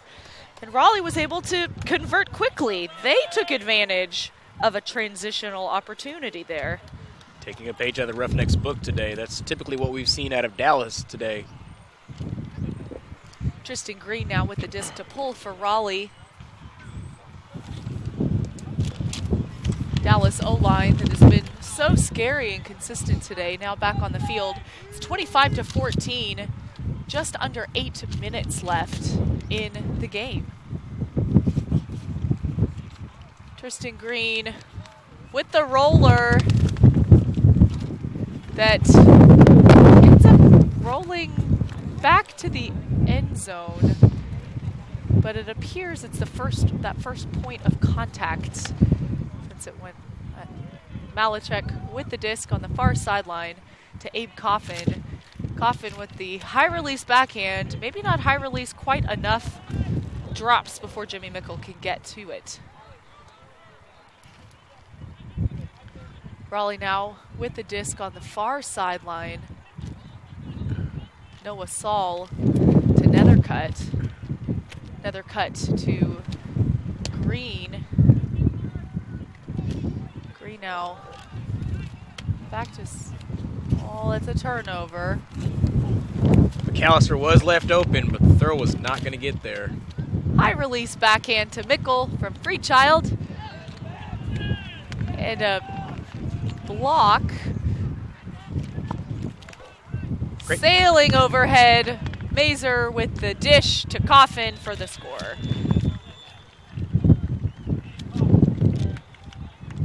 The fourth assist today for Chris Mazer. Now 26-14, Dallas. Just over 7 minutes left in the fourth quarter.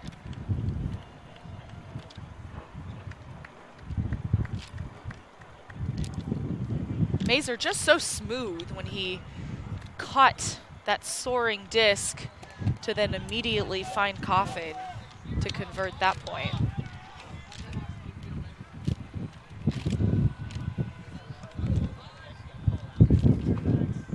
Matt Bennett now to pull for Dallas. Upwind. Stanley Peterson joining this D-line. And it's another roller on the near sideline. Actually hits the bottom of our broadcast tower. Casey now. Brian Casey with the disc. Just catches the wind, can't find Lynn. Now Matt Bennett picking up. Jason Holleran, the other handler back. Stanley Peterson to Holleran. Holleran with the big flick in the air. And then plucks that out of the sky to Smith. Smith to Bennett. Bennett with a fake. To Peterson for the goal. At a whip. Really popped the wrist to get that disc through the wind to Peterson. Credit to Dan Emmons for plucking that disc out of the air. That disc was practically vertical by the time it landed in his hands. Good heads-up play from Dan Emmons there. Now 27-14, Dallas. 6:31 left in the game. A short point there, taking nearly 36 seconds. And upwind at that. The upwinds are no gimme today, that's for sure. Jimmy Mickle now to pull for Dallas. Beautiful high backhand. And it hits in. It's remarkable.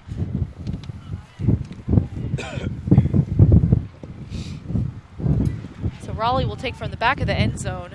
Nethercutt to Snoke. Snoke now to Allen. Allen rips a backhand. Kevin Christian eyeing the D. Ben Lewis causes enough commotion for that turnover. Christian now picks up to Mickle. Mickle then to Freechild. Freechild to Larberg for the goal. Just enough fingertips on that rim to hold on as he hits the ground. Another Roughnecks score. That is a 5th assist today for Dylan Freechild. Doing a great job just looking for those opportunities. Not many spikes to offer us today if he's the one throwing them and not receiving them in the end zone. But he's got that toolkit in windy situations also to make it easier for his receivers to make those completions for goals.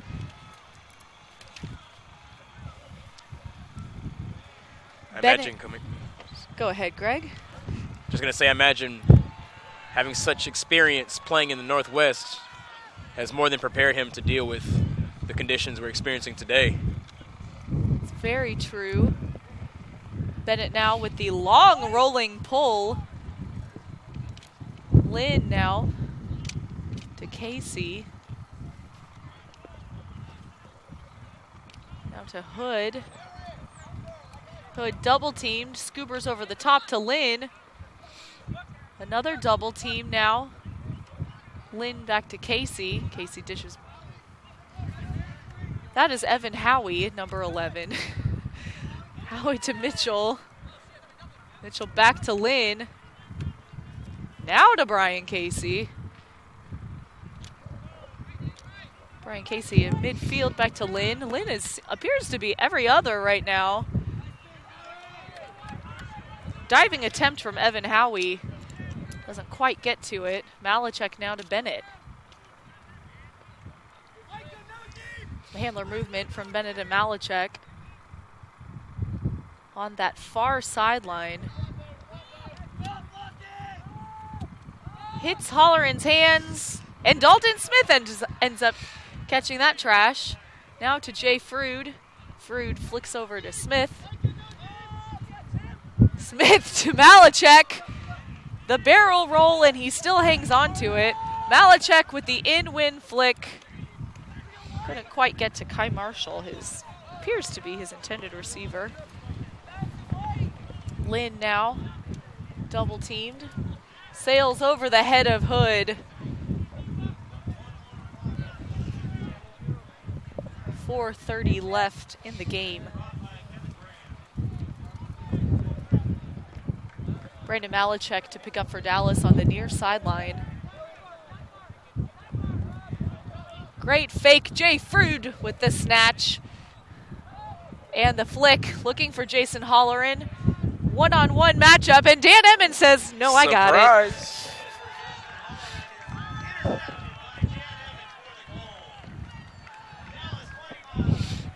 Surprise. I like that. Emmons not their intended receiver. But as we stated, if you're alert, you can seize those swill opportunities when you aren't supposed to be in the play at all. That brings it to 29 Dallas, 14 Raleigh. Just at 4 minutes left in the game.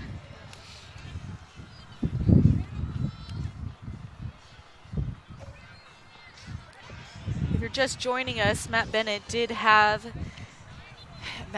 has had a great game. Matt Jackson had a broken arm, it appears, injury earlier today. Was taken with Dr. Chris Miller to apparently have surgery to have a quick recovery. We send speedy recovery and thoughts and prayers your way, Matt. Raleigh now with the disc. Jacob Fairfax back over to Snoke. Nethercutt has got it. Finds Fairfax. Fairfax looking for Nethercutt. Nethercutt then to Snoke, working it up this near sideline. Snoke with the cross-field flick. We have Goose Helton and Justin Allen. Justin Allen with the score. Pretty outside-in flick from the sideline. Hauled in with ease.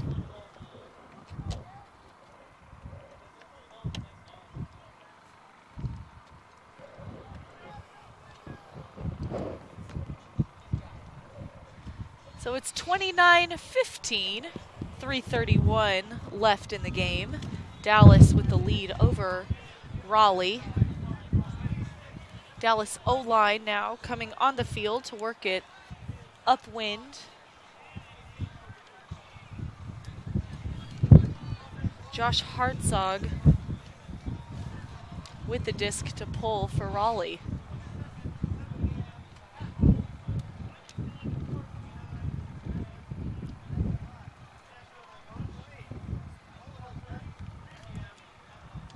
Raleigh sideline asking for a blade on that pull rather than it going out the back of the end zone there.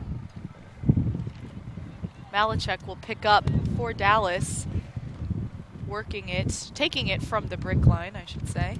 Brick mark. Marked by Tristan Green. Inside out flick to Jimmy Mickle. Jimmy Mickle rips a backhand, looking for Stanley Peterson. For the goal. Hunter Taylor goes up a little too quickly. Stanley Peterson ends up finding that disc on its way down. Peterson himself went up a bit too early. Actually caught it with his feet on the ground. Another Mama Bird connection. Mickle's upwind backhand sitting beautifully.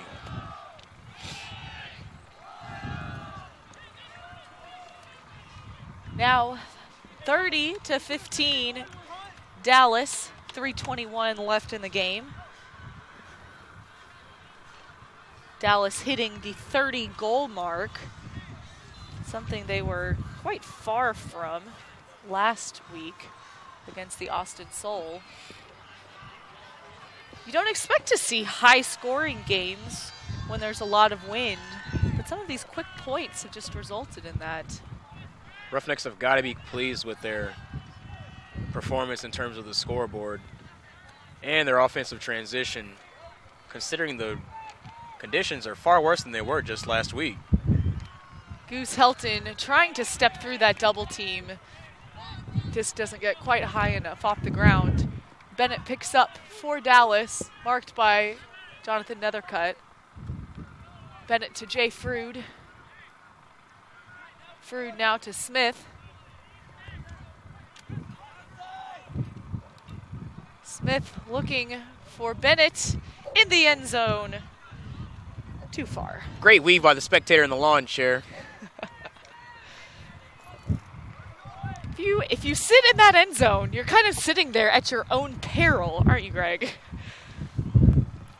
Yeah, definitely have to have your head on a swivel both on the field and off the field.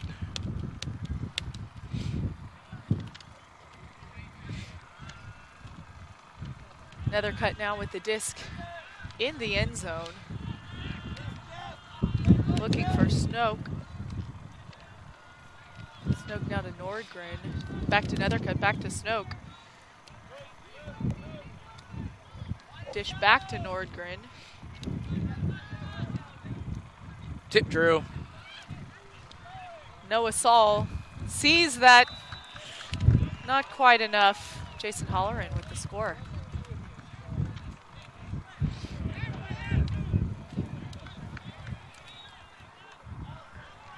Dalton Smith with the highest of high release backhands there. Just under 2 minutes left in the game. 31-15 Dallas.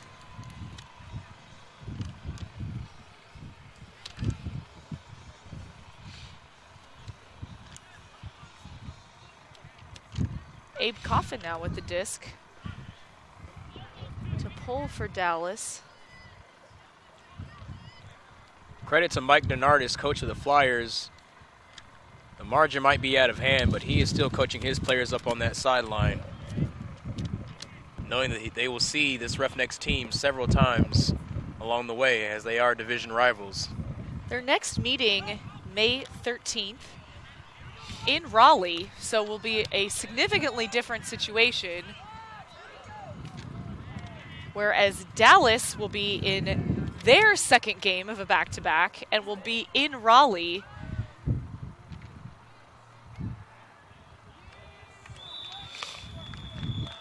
McAllister to Richardson for that quick goal.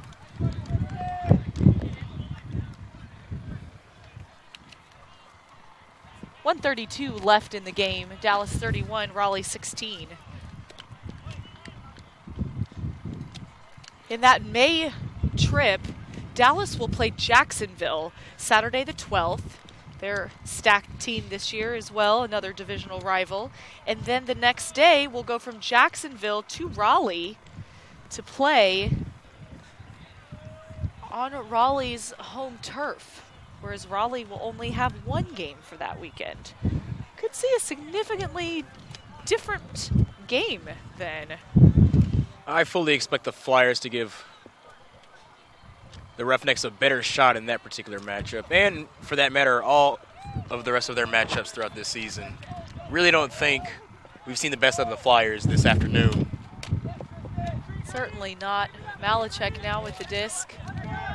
Looking for a receiver before the stall runs. It appears a set play went awry.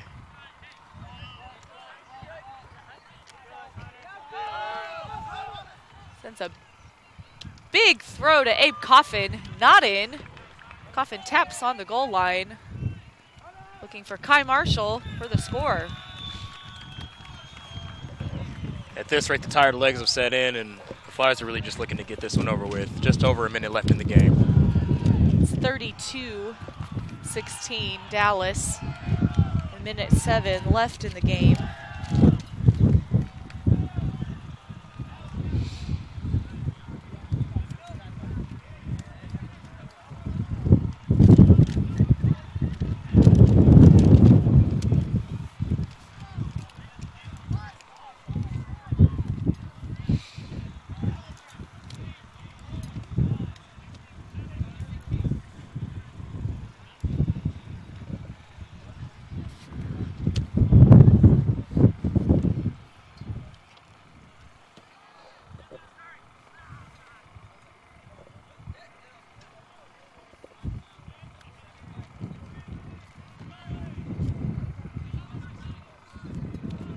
Now Lynn with the disc.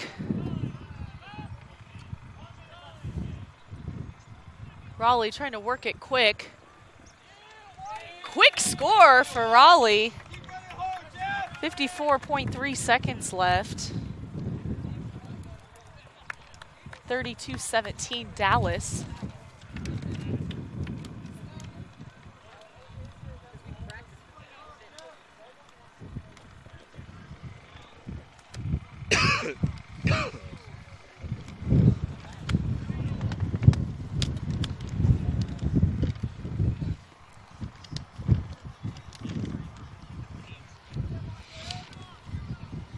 Had a lot of great players of the game today. A lot of big stats. When you score 32 points and counting in a game, you have a lot of goals.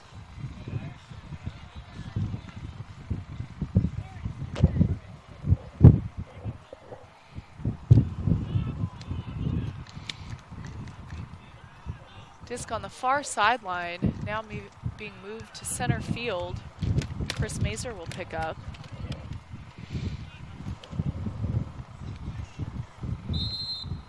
Double team on Chris Mazer. Finds Dylan Freechild. It's important on that double team to then have a fill so it floods that area like that additional option that Freechild gave. Mazer with the diving grab. Mazer to Coffin. Coffin now the backhand over to Peterson. Peterson with the big flick around to Chris Mazer.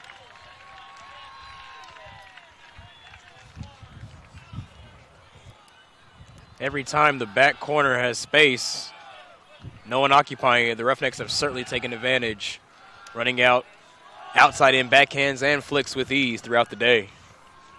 With 17.6 seconds left in the game, I believe Stanley Peterson, who garnered the assist on that score, will be our player of the game today.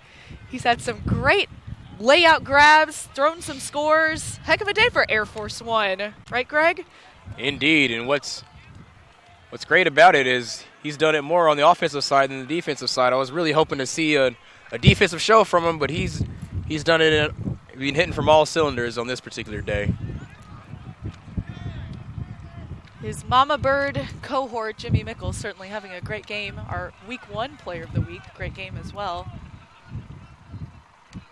Micah Hood picks up for Raleigh, member of the Charlotte Express last season, but no stranger to these teammates, being a Ring of Fire player. Another quick score for Raleigh. 10 seconds remaining in the game. 33-18. Dallas.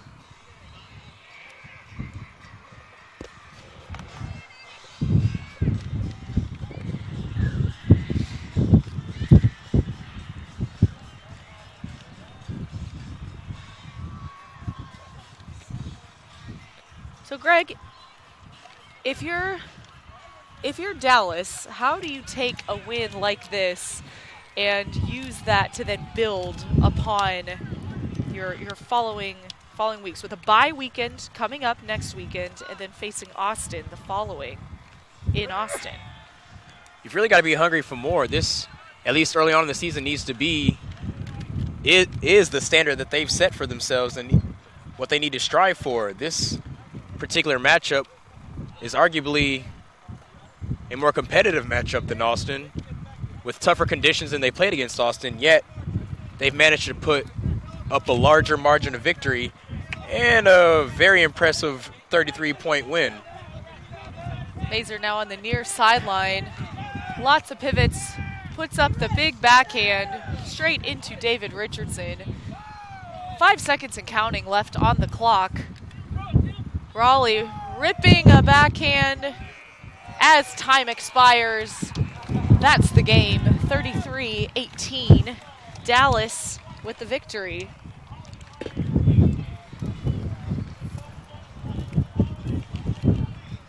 And wind certainly a factor today.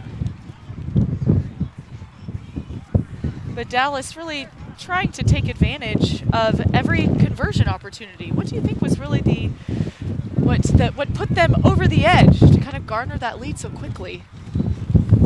Well, obviously these conditions are going to give both teams extra opportunities. Only difference really I feel like was the Roughnecks really took advantage of those opportunities. Their offensive transition was lethal, was speedy, was efficient, was alert, whereas the defense of the Raleigh Flyers in transition was not there for the most part in the day. You might be able to chalk that up to a lack of mental energy. The Roughnecks certainly took advantage of that. That, in addition to the fact that offensively, the Flyers really got in their own way early on, and the Roughnecks just took advantage and never looked back. You really get the feeling the Flyers really didn't give the Roughnecks their best shot today. How about the role players for the team? There was some talk that maybe the role players in week one didn't play as much of a factor for Dallas as they have in previous games. Chris Larberg with multiple goals. Abe Coffin, 3 assists and 3 goals. How do you think the role players really played a part today? I think the depth really came out to play today. I think they took the message loud and clear, and they were motivated to come with a better performance this week. And what's great about the Roughnecks' depth is it's not just going to show up on the scoreboard, but it's going to show up on those advanced stats. They have a depth of quality throwers who can handle throwing in these conditions, and it showed today, such as Kevin Christian, for instance, who didn't necessarily show up on the stat sheet, but was a solid handler for the team on the field going upwind. Exactly. I think that is crucial. You have your superstars in those handler sets, but then maybe lesser known, more role players like Kevin Christian. He was very chilly and confident with the disc as he went through. That really makes a difference. Absolutely. So now if you're Raleigh, what do you say? You've coached a lot of teams, Greg. What do you say as the coach for Raleigh, not getting, too upset about this loss, coming home and looking to the future? Well, you might bring up the fact that it's a tough get, having to come on a back-to-back and take on this stout Roughnecks team, one of the best in the league. However, at the same time, you want to remind them that can't be an excuse. When you go to a state with 2 teams in this league, you're going to play back-to-back, and usually you're playing the Roughnecks on the second of the back-to-back. And I'm sure they feel they didn't give their best shot, and they need to just really bring it mentally, and especially bring that defense that you're used to seeing out of North Carolina squads, whether it be club, pro, or even at the college level. Exactly. Great game today with Dallas and Raleigh. very, very windy conditions, both teams making the best of it. Please tune in to our social media channels throughout the week where you'll see more footage on our player of the game, the top 10 plays of the week, and other just exciting content. Our next home game is going to be May 6th versus the Nashville Night Watch, but you can follow along in the meantime on our away games, the Roughnecks, at DRoughnecks on Twitter, at DRoughnecks on Instagram, and certainly just keep up to date on all of your favorite players. So for Greg Gibson, I'm Emmy Fitzgerald. Thanks for watching. We'll see you next time.